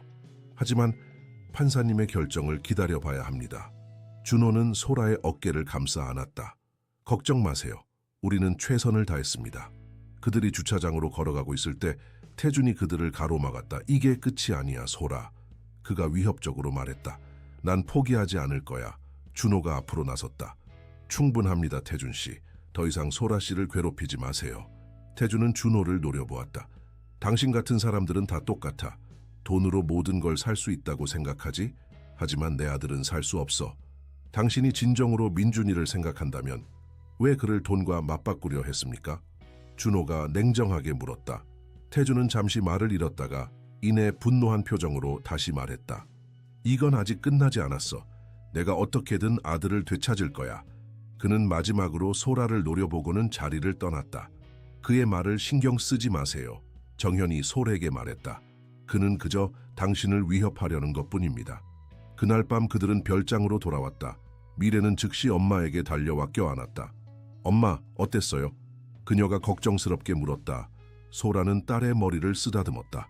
괜찮았어, 미래야. 판사님이 다음 주에 결정을 내리실 거래. 우리가 이길 거예요, 그렇죠? 미래가 준호를 바라보며 물었다. 준호는 미소 지었다. 우리는 최선을 다했어. 이제 결과를 기다려보자. 민준이도 기어서 준호에게 다가왔다. 호 아저씨. 그가 팔을 들어 안아달라는 신호를 보냈다. 준호는 민준이를 안아들었다. 그래, 우리 민준아. 아저씨가 왔어.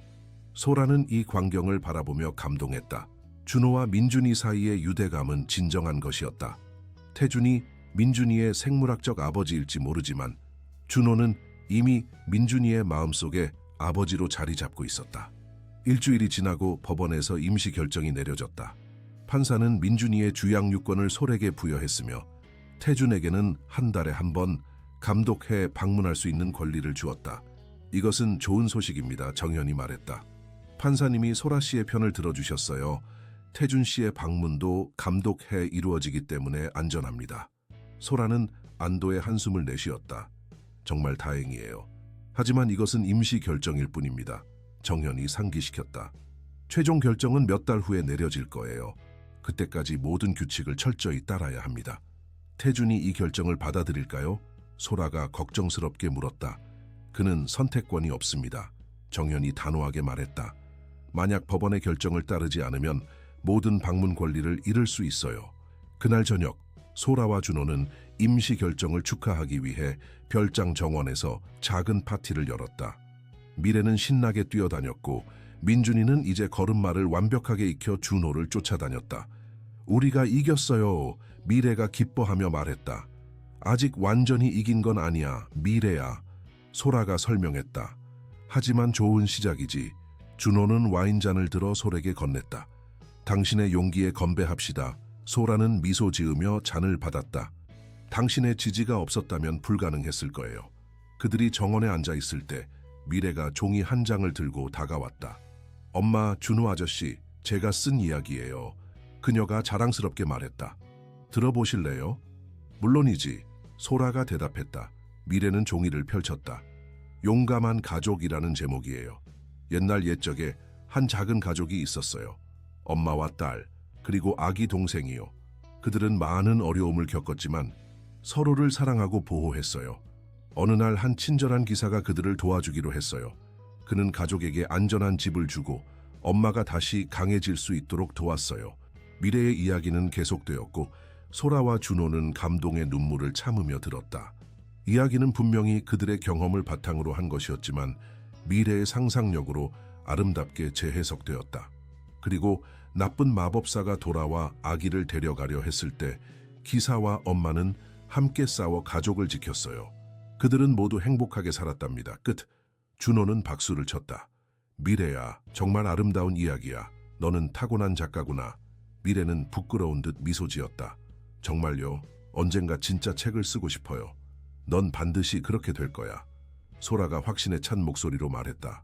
밤이 깊어갈 때 아이들은 잠자리에 들었고 소라와 준호는 정원에 남았다. 별이 가득한 하늘 아래 그들은 미래에 대해 이야기했다. 이제 어떻게 해야 할까요? 소라가 물었다. 서울로 돌아가야 할까요? 준호는 잠시 생각했다. 법원의 최종 결정이 내려질 때까지는 여기 있는 게 좋을 것 같아요. 태준이 아직 위험할 수 있으니까요. 소라는 고개를 끄덕였다. 미래의 학교는 어떻게 하죠? 가정교사를 계속 고용할 수 있어요. 준호가 제안했다. 또는 근처 학교로 전학시킬 수도 있고요. 당신이 결정하세요. 소라는 준호를 바라보았다. 달빛 아래 그의 얼굴은 부드럽고 다정해 보였다. 준호 씨, 정말 감사해요. 당신이 없었다면 우리는 이 상황을 견디지 못했을 거예요. 준호는 소라의 손을 잡았다. 소라 씨, 한 가지 묻고 싶은 게 있어요. 네? 이 모든 일이 끝나면 우리 관계는 어떻게 될까요? 준호가 조심스럽게 물었다. 소라는 깊은 숨을 들이쉬었다. 솔직히 저도 잘 모르겠어요. 태준과의 경험 후에 저는 관계에 대해 매우 조심스러워졌어요. 하지만 당신과 함께 있으면 안전함을 느껴요. 서두를 필요 없어요. 준호가 부드럽게 말했다. 우리에겐 시간이 있으니까요. 소라는 준호를 바라보았다. 그녀의 눈에는 감사와 애정 그리고 희망이 담겨 있었다. 네, 우리에겐 시간이 있어요. 그들은 함께 별이 빛나는 하늘을 바라보았다. 미래는 여전히 불확실했지만 적어도 지금 이 순간 그들은 함께 있었다. 그리고 그것만으로도 충분했다. 다음 달 태준의 첫 번째 감독 방문이 있었다. 소라는 긴장했지만 준호와 정연의 지지 덕분에 용기를 얻었다. 방문은 중립적인 장소인 가족 상담센터에서 이루어졌고 전문 상담사가 감독했다. 태준은 놀랍게도 예의 바르게 행동했다. 그는 민준이에게 선물을 가져왔고 아이와 함께 놀아주려고 노력했다. 하지만 민준이는 낯선 아버지를 경계했고 자주 솔에게 안전을 구했다. 아직 아빠를 잘 모르는 것 같군. 태준이 실망한 듯 말했다. 시간이 필요해요. 상담사가 조언했다. 아이와의 관계는 천천히 쌓아가야 합니다. 방문이 끝난 후 태준은 솔에게 다가왔다. 그의 태도는 이전과 달리 부드러워 보였다. 소라야, 잠깐 얘기 좀 할 수 있을까? 그가 물었다. 소라는 경계하며 고개를 끄덕였다. 뭐 하실 말씀이 있으세요? 미안해. 태준이 갑자기 말했다.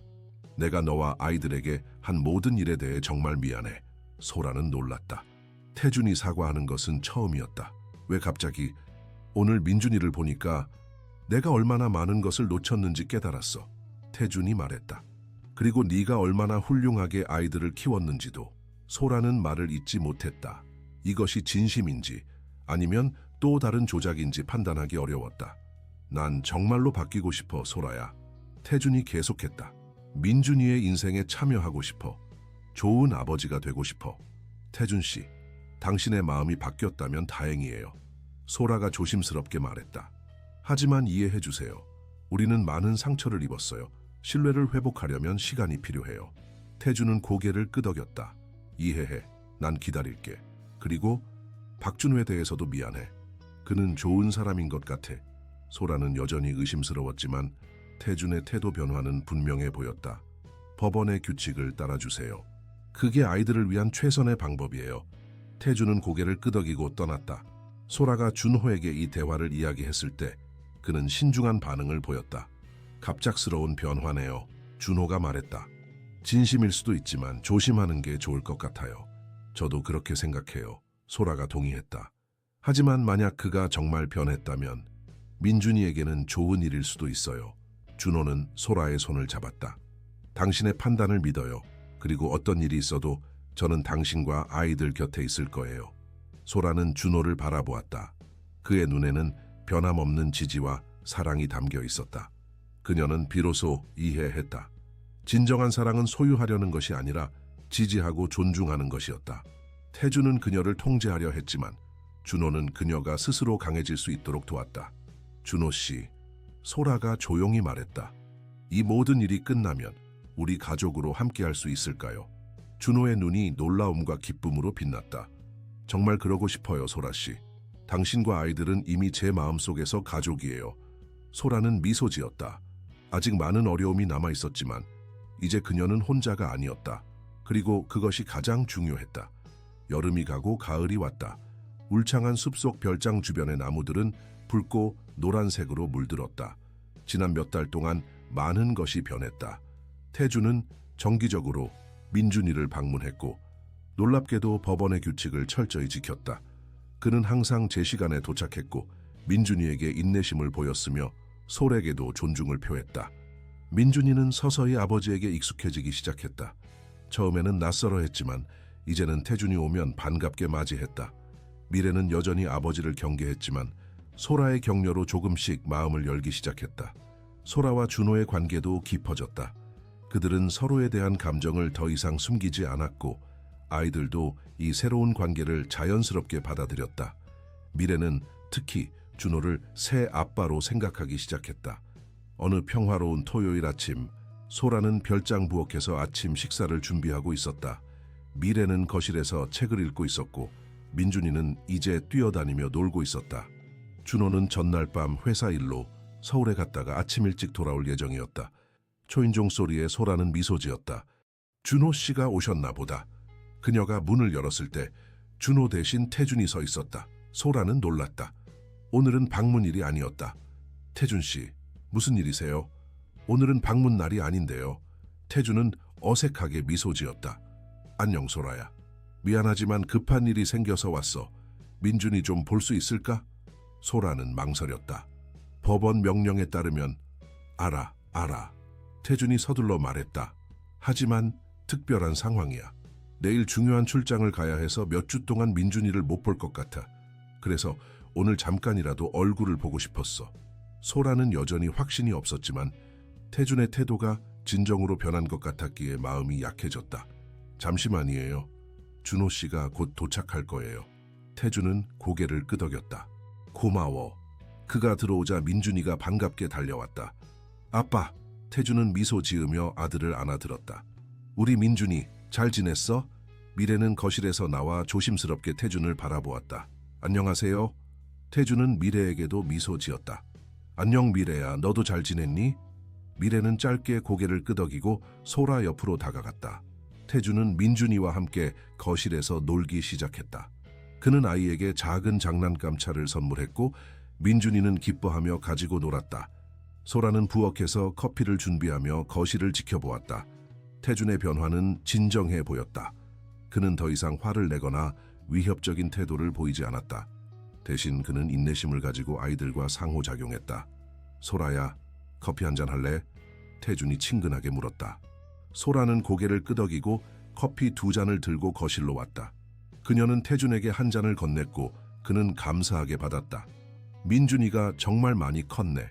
태준이 말했다. 이제 완전히 말도 할 수 있고. 네, 발달이 빠른 편이에요. 소라가 대답했다. 태준은 잠시 침묵했다가 조심스럽게 말을 꺼냈다. 소라야, 난 정말 미안해. 예전에 내가 한 모든 일에 대해서. 소라는 놀랐다. 태준이 이렇게 진지하게 사과한 적은 없었다. 태준 씨, 아니 들어줘 마. 태준이 말을 이었다. 내가 얼마나 형편없는 남편이었는지 이제야 깨달았어. 그리고 더 최악의 아버지였고 내가 너와 아이들에게 준 상처를 생각하면. 소라는 태준의 눈에서 진정한 후회를 볼 수 있었다. 과거는 과거예요. 중요한 건 지금부터 어떻게 하느냐예요. 태준은 고개를 끄덕였다. 맞아, 그래서 내가 결정했어. 난 좋은 아버지가 되고 싶어. 민준이의 인생에 의미 있는 존재가 되고 싶어. 그건 좋은 결정이에요. 소라가 말했다. 태준은 미래를 바라보았다. 미래야, 너에게도 미안해. 네가 어렸을 때 좋은 아빠가 되어주지 못해서. 미래는 잠시 망설이다가 작은 목소리로 대답했다. 괜찮아요. 대화가 이어지는 동안 소라는 태준의 태도가 정말로 변했다는 것을 느꼈다. 그는 더 이상 분노나 원한을 품지 않은 것 같았다. 대신 그는 진정한 후회와 변화의 의지를 보였다. 1시간 정도가 지났을 때 준호의 차 소리가 들렸다. 준호 씨가 오셨네요. 소라가 말했다. 태준은 고개를 끄덕였다. 그럼 난 이만 가볼게. 정말 고마워. 오늘 민준이를 볼 수 있게 해줘서. 그는 민준이에게 작별 인사를 하고 미래에게도 친절하게 인사했다. 잘 지내 미래야. 다음에 또 보자. 소라가 태준을 문까지 배웅했을 때 준호가 막 현관으로 올라오고 있었다. 두 남자는 잠시 어색하게 서로를 바라보았다. 안녕하세요, 박준호 씨. 태준이 먼저 인사했다. 강태준 씨. 준호가 경계하는 눈빛으로 대답했다. 오늘은 방문 날이 아닌데요. 네, 특별한 상황이었습니다. 태준이 설명했다. 소라가 허락해 주어서 잠시 민준이를 보고 갔습니다. 준호는 소라를 바라보았고 그녀는 괜찮다는 듯 고개를 끄덕였다. 소라와 아이들을 잘 돌봐주셔서 감사합니다. 태준이 갑자기 말했다. 당신이 제가 하지 못한 일을 해주셔서 다행입니다. 준호는 놀랐지만 침착하게 대답했다. 그들은 제게 소중한 사람들입니다. 태준은 고개를 끄덕였다. 알겠습니다. 그럼 이만 가보겠습니다. 그는 솔에게 마지막으로 미소를 지어 보이고 떠났다. 태준이 떠난 후 준호는 의아한 표정으로 소라를 바라보았다. 무슨 일이 있었던 거예요? 소라는 거실로 돌아가며 상황을 설명했다. 태준이 갑자기 찾아왔어요. 출장 때문에 몇 주 동안 민준이를 못 볼 것 같다고 하더라고요. 그래서 들여보냈어요? 준호가 물었다. 네, 최근 그의 태도가 많이 바뀌었거든요. 소라가 대답했다. 정말 변한 것 같아요. 준호는 소파에 앉았다. 조심하는 게 좋을 것 같아요. 갑작스러운 변화는 항상 의심스러워요. 알아요. 하지만 만약 그가 정말 변했다면 아이들에게 좋은 일 아닐까요? 소라가 물었다. 준호는 깊은 생각에 잠겼다. 맞아요. 아이들에게는 양쪽 부모가 다 필요하죠. 미래가 준호에게 다가와 안겼다. 준호 아빠 보고 싶었어요. 준호는 미래를 안아주었다. 나도 보고 싶었어, 미래야. 소라는 미래가 준호를 아빠라고 부르는 것을 듣고 놀랐다. 그것은 처음 있는 일이었다. 그녀는 준호를 바라보았고 그의 눈에 감동의 눈물이 고인 것을 볼 수 있었다.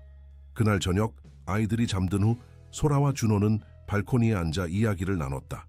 미래가 오늘 저를 아빠라고 불렀어요. 준호가 감동적인 목소리로 말했다. 정말 놀랐어요. 소라는 미소 지었다. 미래는 당신을 정말 사랑해요. 당신이 그녀의 삶에 들어온 것은 최고의 선물이었어요. 제게도 마찬가지예요. 준호가 소라의 손을 잡았다. 소라 씨, 당신과 아이들은 제 삶에 빛과 의미를 가져다 주었어요. 소라는 준호를 바라보았다. 달빛 아래 그의 얼굴은 사랑과 진실함으로 빛나고 있었다. 준호 씨, 제가 당신을 얼마나 사랑하는지 알아요? 준호의 얼굴에 미소가 번졌다. 저도 당신을 사랑해요, 소라 씨. 그들은 서로를 바라보며 부드럽게 키스했다. 소라 씨, 한 가지 물어볼 것이 있어요. 준호가 조심스럽게 말했다. 네? 준호는 주머니에서 작은 벨벳 상자를 꺼냈다. 그는 상자를 열어 반지를 보여주었다. 저와 결혼해 주시겠어요? 소라는 놀라서 숨을 들이켰다. 준호 씨, 서두르지 않아도 돼요. 준호가 재빨리 말했다. 법적 문제가 모두 해결된 후에 결정해도 괜찮아요. 하지만 저는 당신과 아이들과 함께 진정한 가족이 되고 싶어요. 소라의 눈에 눈물이 고였다. 태준과의 결혼은 고통과 두려움의 시간이었지만 준호와의 미래는 희망과 사랑으로 가득 찬 것 같았다. 네, 소라가 마침내 대답했다. 저도 당신과 함께 가족이 되고 싶어요. 준호는 기쁨에 찬 미소를 지으며 반지를 소라의 손가락에 끼워주었다. 그들은 다시 한번 키스했고 이번에는 더 깊고 열정적이었다. 아이들에게 언제 말할까요? 준호가 물었다. 내일 아침에요. 소라가 대답했다. 미래는 정말 기뻐할 거예요. 그들은 별이 빛나는 하늘 아래서 미래에 대한 꿈을 나누었다. 법적 문제가 모두 해결되면 서울로 돌아가 함께 살 계획이었다. 준호는 미래와 민준이를 법적으로 입양하고 싶다고 말했고 소라는 감동했다. 다음 날 아침 그들은 아이들에게 좋은 소식을 전했다. 미래야, 민준아, 우리가 말해줄 것이 있어. 소라가 말했다. 미래는 호기심 어린 눈으로 바라보았다. 뭔데요, 엄마? 준호 아저씨. 아니, 준호 아빠와 제가 결혼하기로 했어요. 소라가 기쁘게 말했다. 우리 모두 하나의 가족이 될 거예요. 미래는 기쁨의 비명을 질렀다. 정말요? 준호 아빠가 정말 우리 아빠가 되는 거예요? 그래, 미래야. 준호가 미소 지으며 대답했다. 법적으로도 너희 아빠가 될 거야. 미래는 준호에게 달려가 껴안았다. 너무 좋아요. 저는 항상 준호 아빠가 우리 진짜 아빠였으면 했어요. 민준이도 상황을 완전히 이해하지는 못했지만 모두의 기쁨에 동참했다. 호아빠, 그가 기뻐하며 외쳤다. 그날 오후 소라는 정현에게 전화를 걸어 약혼 소식을 전했다. 축하드립니다, 소라 씨. 정현이 진심으로 말했다. 준호 씨와 정말 잘 어울리세요. 고마워요, 정현 씨. 소라가 대답했다. 법적 문제는 어떻게 진행되고 있나요? 좋은 소식이 있습니다. 정현이 말했다. 최종 심리가 다음 주로 예정되어 있어요. 그리고 지금까지의 상황으로 볼 때 법원은 당신에게 완전한 양육권을 부여할 가능성이 높습니다. 태준 씨는 감독회 정기적인 방문권을 유지하게 될 것 같습니다. 그거 정말 다행이네요. 소라가 안도의 한숨을 내쉬었다. 그리고 또 하나의 소식이 있습니다. 정현이 계속했다. 태준 씨가 공식적으로 완전한 양육권 요청을 철회했습니다. 대신 정기적인 방문권만 요청했죠. 소라는 놀랐다. 정말요? 왜 갑자기? 그가 변했다는 증거일 수도 있겠네요. 정현이 말했다. 어쨌든 이건 좋은 소식입니다. 이제 긴 법적 싸움 없이 문제가 해결될 것 같습니다. 소라는 이 소식을 준호에게 전했고 그도 놀랐다. 태준이 정말 변한 걸까요? 준호가 물었다. 그런 것 같아요. 소라가 대답했다. 어제 그의 눈에서 진정한 후회를 봤어요. 아마도 그가 정말로 아이들을 위한 최선의 방법을 생각하게 된 것 같아요. 준호는 고개를 끄덕였다. 그렇다면 더할 나위 없이 좋은 일이네요. 다음 주 최종 심리가 열렸다. 소라와 준호 그리고 정현이 법정에 출석했다. 태준도 그의 변호사와 함께 왔지만 이전과 달리 적대적인 태도는 보이지 않았다. 심리가 시작되자 판사는 그동안의 상황을 검토했다. 태준의 감독된 방문이 어떻게 진행되었는지, 아이들의 상태는 어떠한지 등을 확인했다. 강태준 씨가 양육권 요청을 철회했기 때문에 판사가 말했다. 오늘은 방문권의 조건과 범위를 결정하겠습니다. 태준의 변호사가 발언했다. 저희 의뢰인은 정기적으로 아들을 만날 수 있는 권리를 요청합니다. 지난 몇 달 동안 그는 법원의 모든 규칙을 준수했으며 아이와 건강한 관계를 발전시키기 위해 노력했습니다. 정현도 발언했다. 소라 씨는 태준 씨의 방문권에 반대하지 않습니다. 다만 초기에는 계속해서 감독해 이루어지기를 원합니다. 판사는 양측의 의견을 듣고 결정을 내렸다. 다음과 같이 판결합니다. 윤소라 씨는 민준이의 단독 법적 양육권을 갖습니다. 강태준 씨는 처음 6개월 동안 감독해 2주에 한 번씩 방문할 수 있는 권리를 갖습니다. 6개월 후 상황을 재평가하여 감독 없는 방문으로 전환할 수 있습니다. 소라와 정현은 만족스러운 표정을 지었다. 이것은 그들이 원했던 결과였다. 판사가 계속했다. 추가적으로 강태준 씨는 매월 양육비를 지불해야 합니다. 액수는 그의 소득에 따라 결정됩니다. 태준은 고개를 끄덕이며 판결을 받아들였다. 심리가 끝난 후 소라와 준호는 안도의 한숨을 내쉬었다. 긴 법적 싸움이 마침내 끝났다. 태준이 그들에게 다가왔다. 축하해 소라야. 그가 진심 어린 목소리로 말했다. 고마워요 태준 씨. 소라가 대답했다. 태준은 준호에게도 고개를 끄덕였다. 박준호 씨, 부탁 하나 있습니다. 무엇인가요? 준호가 물었다. 민준이를 잘 돌봐주세요. 태준이 진지하게 말했다. 제가 하지 못한 것을 당신이 해주세요. 준호는 감동했다. 약속합니다. 태준은 마지막으로 소라를 바라보았다. 정말 미안해 소라야. 모든 것에 대해서 네가 행복하길 바라. 그는 더 이상 말을 덧붙이지 않고 떠났다. 법원을 나오면서 소라는 마침내 진정한 자유를 느꼈다. 오랫동안 그녀를 짓눌렀던 무게가 사라진 것 같았다. 이제 정말 끝났네요. 소라가 안도의 한숨을 내쉬었다. 준호는 그녀의 손을 잡았다. 네, 이제 우리의 새로운 시작이에요. 그들은 차를 타고 별장으로 돌아갔다. 미래와 민준이는 박 여사와 함께 그들을 기다리고 있었다. 어땠어요, 엄마? 미래가 걱정스럽게 물었다. 소라는 미소 지었다. 잘 됐어, 미래야. 이제 우리는 정말 새로운 시작을 할 수 있게 되었어. 미래는 기쁨에 찬 비명을 질렀다. 그럼 이제 서울로 돌아가요? 그래, 곧 돌아갈 거야. 준호가 대답했다. 하지만 그 전에 작은 여행을 가는 게 어떨까? 여행이요? 미래의 눈이 커졌다. 응, 우리 가족 모두 함께요. 준호가 미소 지으며 말했다. 제주도 어때? 제주도요? 와! 미래가 기쁨에 차서 외쳤다. 저 거기 가보고 싶었어요. 소라는 준호를 사랑스럽게 바라보았다. 그는 항상 아이들을 행복하게 해주는 방법을 알고 있었다. 그날 밤 소라는 오랜만에 진정으로 평화로운 잠을 잤다. 이제 미래는 불확실함이 아닌 희망으로 가득 찼다. 그녀와 아이들은 더 이상 혼자가 아니었다. 그들에게는 이제 준호라는 든든한 지원자 그리고 곧 남편이자 아버지가 될 사람이 있었다. 다음 날 아침 소라는 일기장을 펼쳤다. 오랫동안 그녀는 자신의 감정과 생각을 기록해왔다. 이것은 치료의 일부였다. 오늘은 새로운 시작이다. 어제 법원에서 민준이의 양육권을 공식적으로 받았다. 태주는 변했다. 그가 정말로 아이들을 위한 최선의 방법을 생각하게 된 것 같다. 이것은 놀라운 변화다.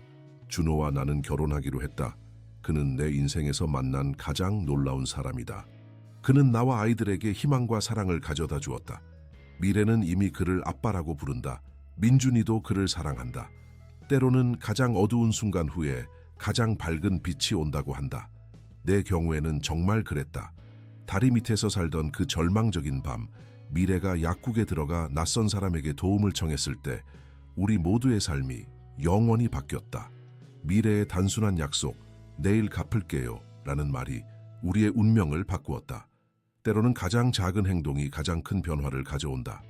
이제 우리는 새로운 삶을 시작한다. 준호와 함께 가족으로서. 이것은 끝이 아니라 시작이다. 그리고 나는 이 여정이 아름다울 것이라고 확신한다. 소라는 일기장을 닫고 창밖을 바라보았다. 아침 햇살이 숲을 밝게 비추고 있었다. 새로운 날, 새로운 시작이었다. 15년 후 서울의 아름다운 봄날이었다. 벚꽃이 흩날리는 강남의 한 고급 아파트 단지에서 23세의 김미래는 자신의 방에 앉아 노트북으로 마지막 원고를 검토하고 있었다. 창밖으로는 서울의 화려한 스카이라인이 펼쳐져 있었다. 미래야, 준비됐니? 소라의 목소리가 문 밖에서 들렸다. 네, 엄마, 거의 다 됐어요. 미래가 대답했다. 그녀는 마지막 문장을 확인하고 파일을 저장했다. 이것은 그녀의 첫 번째 장편 소설의 최종 원고였다. 서울대학교 문예창작과를 최우수 성적으로 졸업한 미래는 이미 몇 편의 단편 소설로 문학상을 수상한 유망한 작가였다. 그리고 이제 그녀의 첫 장편 소설이 곧 출판될 예정이었다. 미래는 자리에서 일어나 거울을 바라보았다. 그녀는 더 이상 8살 소녀가 아니었다. 이제 그녀는 자신감 넘치는 젊은 여성이 되었다. 단정하게 차려입은 그녀는 오늘의 특별한 행사를 위해 준비를 마쳤다. 거실로 나가자 그녀의 가족이 기다리고 있었다. 윤소라는 이제 50대 초반이었지만 여전히 아름다웠다. 그녀의 옆에는 박준호가 있었다. 이제 60대가 된 준호는 백발이 섞인 머리에도 여전히 카리스마가 넘쳤다. 그들 옆에는 16세의 민준이 서 있었다. 이제 훤칠한 청년이 된 민준은 부모님보다 키가 훨씬 컸다. 드디어 큰 날이구나. 준호가 자랑스럽게 말했다. 너무 긴장돼요, 아빠. 미래가 대답했다. 준호는 따뜻하게 미소 지었다. 15년 전 그는 소라와 결혼하고 미래와 민준을 법적으로 입양했다. 그들은 진정한 가족이 되었다. 긴장할 필요 없어, 미래야. 소라가 딸의 어깨를 부드럽게 쥐었다. 너는 이미 큰 성공을 이뤘어. 오늘은 그저 그것을 축하하는 날이야. 미래는 깊은 숨을 들이쉬었다. 알아요, 엄마. 그냥 이 모든 것이 꿈만 같아요. 우리 누나가 유명한 작가가 되다니. 민준이 장난스럽게 말했다. 이제 내가 누나의 동생이라고 자랑해도 될까? 미래는 웃으며 동생의 머리를 쓰다듬었다. 물론이지, 민준아. 그리고 다음 책에는 네가 원하는 캐릭터를 넣어줄게. 약속했다. 민준이 씩 웃었다. 자, 이제 출발할 시간이야. 준호가 말했다. 우리 딸의 첫 소설 출판 기념회를 놓치면 안 되지. 그들은 함께 아파트를 나와 준호의 차에 탔다. 강남의 번화가를 지나 그들은 큰 서점으로 향했다. 오늘은 미래의 첫 장편 소설 약속의 밤의 출판 기념회 날이었다. 서점에 도착하자 이미 많은 사람들이 모여 있었다. 미래의 단편 소설들이 문학계에서 호평을 받았기 때문에 그녀의 첫 장편 소설은 출판 전부터 많은 관심을 받고 있었다. 미래가 가족과 함께 입장하자 참석자들이 박수를 보냈다. 출판사 관계자들이 미래를 맞이했고 그녀를 무대로 안내했다. 출판사 대표가 마이크를 잡고 행사를 시작했다. 오늘 우리는 한국 문학계의 새로운 별, 김미래 작가의 첫 장편 소설 약속의 밤 출판을 축하하기 위해 모였습니다. 미래 작가는 이미 여러 단편 소설로 문학상을 수상했으며 이번 장편 소설로 더 큰 문학적 성취를 이룰 것으로 기대됩니다. 미래는 긴장된 표정으로 무대에 올랐다. 그녀는 객석을 바라보았다. 가족들이 가장 앞줄에 앉아 그녀를 응원하고 있었다. 소라와 준호의 얼굴에는 자부심이 가득했고 민주는 엄지손가락을 들어 보였다. 그리고 조금 뒤쪽 미래는 익숙한 얼굴을 발견했다. 강태준이었다. 이제 50대 중반이 된 태준은 조용히 앉아 있었다. 그는 미래와 눈이 마주치자 부드럽게 미소 지었다. 태준은 약속대로 15년 동안 변화된 모습을 보여주었다. 그는 감독하에 민준을 정기적으로 방문했고 시간이 지남에 따라 아이들과 건강한 관계를 발전시켰다. 비록 그는 민준의 생물학적 아버지였지만 준호가 민준의 진정한 아버지라는 것을 존중했다. 그리고 놀랍게도 시간이 지나면서 미래도 태준을 용서하고 그와 새로운 관계를 맺기 시작했다. 미래는 태준에게 작은 미소를 보내고 마이크 앞에 섰다. 안녕하세요. 저는 김미래입니다. 그녀가 떨리는 목소리로 시작했다. 오늘 이렇게 많은 분들이 와주셔서 정말 감사합니다. 약속의 밤은 제게 매우 특별한 작품입니다. 이 이야기는 제 실제 경험에서 영감을 받았습니다. 미래는 잠시 숨을 고르고 계속했다. 15년 전 추운 겨울밤 한 어린 소녀가 약국에 들어가 낯선 사람에게 도움을 청했습니다. 내일 갚을게요 라는 단순한 약속이 세 사람의 인생을 영원히 바꾸었죠. 이 소설은 그 밤에 시작된 이야기입니다. 객석에서 소라와 준호는 감동의 눈물을 참고 있었다.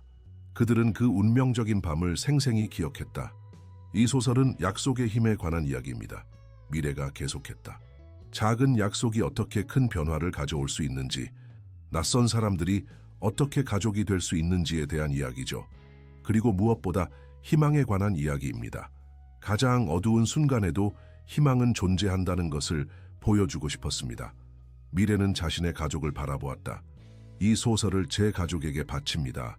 제 어머니 윤소라, 인생의 모든 역경을 이겨내고 저와 동생을 위해 끝없는 사랑과 희생을 보여주신 분, 제 아버지 박준호, 우리 가족에게 새로운 시작을 주신 분, 그리고 제 동생 민준, 항상 저를 믿고 응원해준 소중한 사람.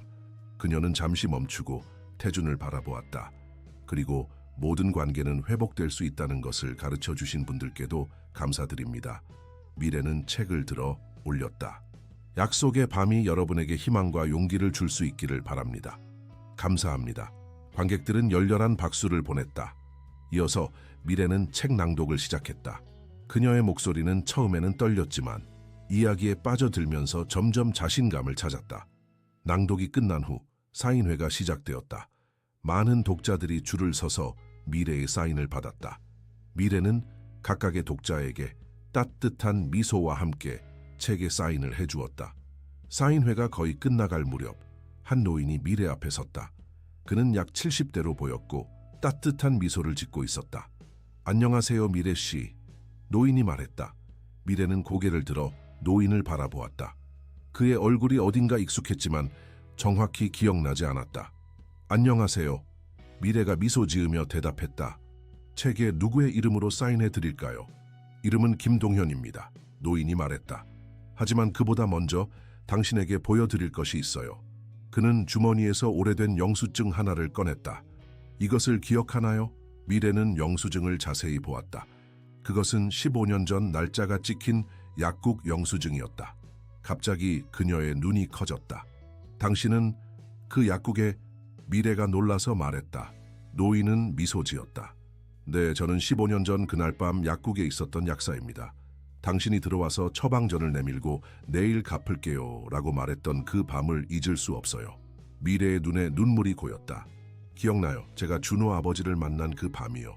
그래요. 김동현이 말했다. 그날 이후로 저는 항상 당신과 박준호 씨가 어떻게 지내는지 궁금했어요. 그런데 오늘 신문에서 당신의 출판 기념회 소식을 보고 꼭 와야겠다고 생각했죠. 미래는 자리에서 일어나 김동현을 꼭 안았다. 정말 감사합니다. 그날 밤 당신이 없었다면 우리 가족의 이야기는 시작되지 않았을 거예요. 김동현은 부드럽게 미래의 등을 토닥였다. 내가 한 일은 없어요. 단지 그 순간의 증인이었을 뿐이죠. 진정한 영웅은 당신과 당신의 가족이에요. 미래는 소라와 준호를 불러 김동현을 소개했다. 소라는 즉시 그를 알아보았다. 당신이 그날 밤 약국에 계셨던 분이군요. 소라가 감동적으로 말했다. 준호도 그를 알아보았다. 정말 오랜만입니다, 김동현 씨. 박준호 씨, 당신이 그날 밤 한 일은 정말 특별했어요. 김동현이 말했다. 많은 사람들이 그냥 지나쳤을 텐데 당신은 멈춰서서 도움의 손길을 내밀었죠. 준호는 겸손하게 미소 지었다. 제가 도움을 준 것이 아니라 오히려 그들이 저를 구했어요. 그전까지 제 삶은 의미가 없었거든요. 미래는 김동현에게 책 한 권을 건넸다. 그녀는 첫 페이지에 특별한 메시지를 썼다. 김동현 약사님께 모든 이야기의 시작점이 되어주셔서 감사합니다. 작은 친절이 얼마나 큰 변화를 가져올 수 있는지 보여주신 당신께 이 책을 바칩니다. 영원히 감사하며 김미래 올림. 김동현은 감동한 표정으로 책을 받았다. 정말 고맙습니다, 미래 씨.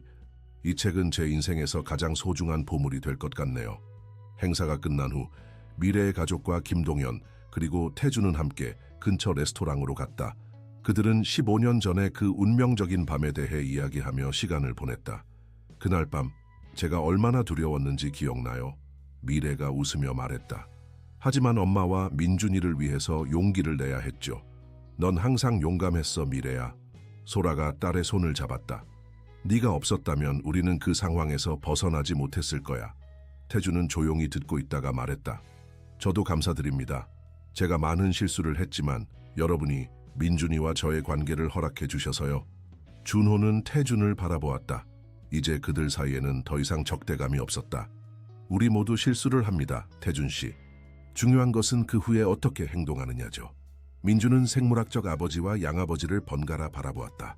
그는 두 아버지가 있다는 것이 얼마나 특별한 일인지 이해하고 있었다. 전 정말 운이 좋은 것 같아요. 두 분의 아버지와 훌륭한 어머니 그리고 최고의 누나가 있으니까요. 저녁 식사가 끝난 후 그들은 한강 공원을 산책했다. 봄밤에 선선한 바람이 불었고 한강의 불빛이 아름답게 빛나고 있었다. 미래는 잠시 혼자 강가에 서서 물을 바라보았다. 15년 전 그녀와 가족은 한강 다리 밑에서 살았다. 그때는 희망이 거의 없었다. 하지만 이제 그들의 삶은 완전히 달라졌다. 준호가 그녀 옆에 다가왔다. 무슨 생각을 하고 있니? 그냥 우리가 얼마나 멀리 왔는지 생각하고 있었어요, 아빠. 미래가 대답했다. 준호는 강을 바라보았다. 그래, 정말 긴 여정이었지. 아빠, 그날 밤 약국에서 저를 도와주셔서 정말 감사해요. 미래가 진심을 담아 말했다. 아빠가 아니었다면 제 인생은 완전히 달랐을 거예요. 준호는 딸을 부드럽게 안았다. 내가 감사해야지, 미래야. 네가 내 삶에 들어와서 의미를 가져다 주었으니까.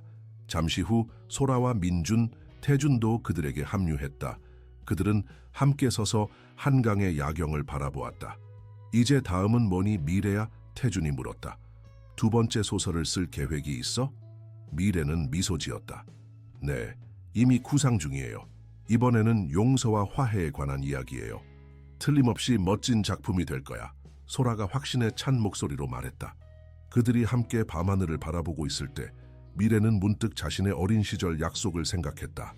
내일 갚을게요. 그 작은 약속이 그들 모두의 삶을 변화시켰다. 미래는 조용히 미소 지었다. 그녀는 이제 그 약속을 지켰다. 단지 돈으로 갚은 것이 아니라 사랑과 용기, 그리고 희망의 이야기로 갚은 것이다. 그녀의 소설 약속의 밤은 그 약속의 완성이었다. 그날 밤 늦게 미래는 자신의 방에 앉아 새로운 소설의 첫 문장을 썼다. 약속은 단순한 말이 아니다. 그것은 마음과 마음을 연결하는 다리이며 때로는 인생을 완전히 바꿀 수 있는 힘을 가지고 있다. 창밖으로 서울의 밤하늘에 별들이 반짝이고 있었다. 미래의 이야기는 계속될 것이다. 그리고 그녀는 자신의 글을 통해 세상의 희망과 사랑의 메시지를 전할 것이다. FIM 더 히스토리아 독자 여러분, 김미래의 감동적인 이야기가 여러분의 마음에 깊은 울림을 주었기를 바랍니다. 저희는 이와 같은 마음을 움직이는 이야기들을 특별히 준비했습니다. 왼쪽에 있는 링크를 클릭하시면 다른 감동적인 이야기들을 모아놓은 플레이리스트를 만나보실 수 있습니다. 이 이야기가 마음에 드셨다면 저희 채널을 구독하시고 영상에 좋아요를 눌러주세요. 매일 새로운 이야기로 삶의 복잡함을 탐구하는 특별한 콘텐츠를 제공해 드립니다. 다음 이야기도 놓치지 마세요. 여러분의 소중한 댓글을 기다리겠습니다.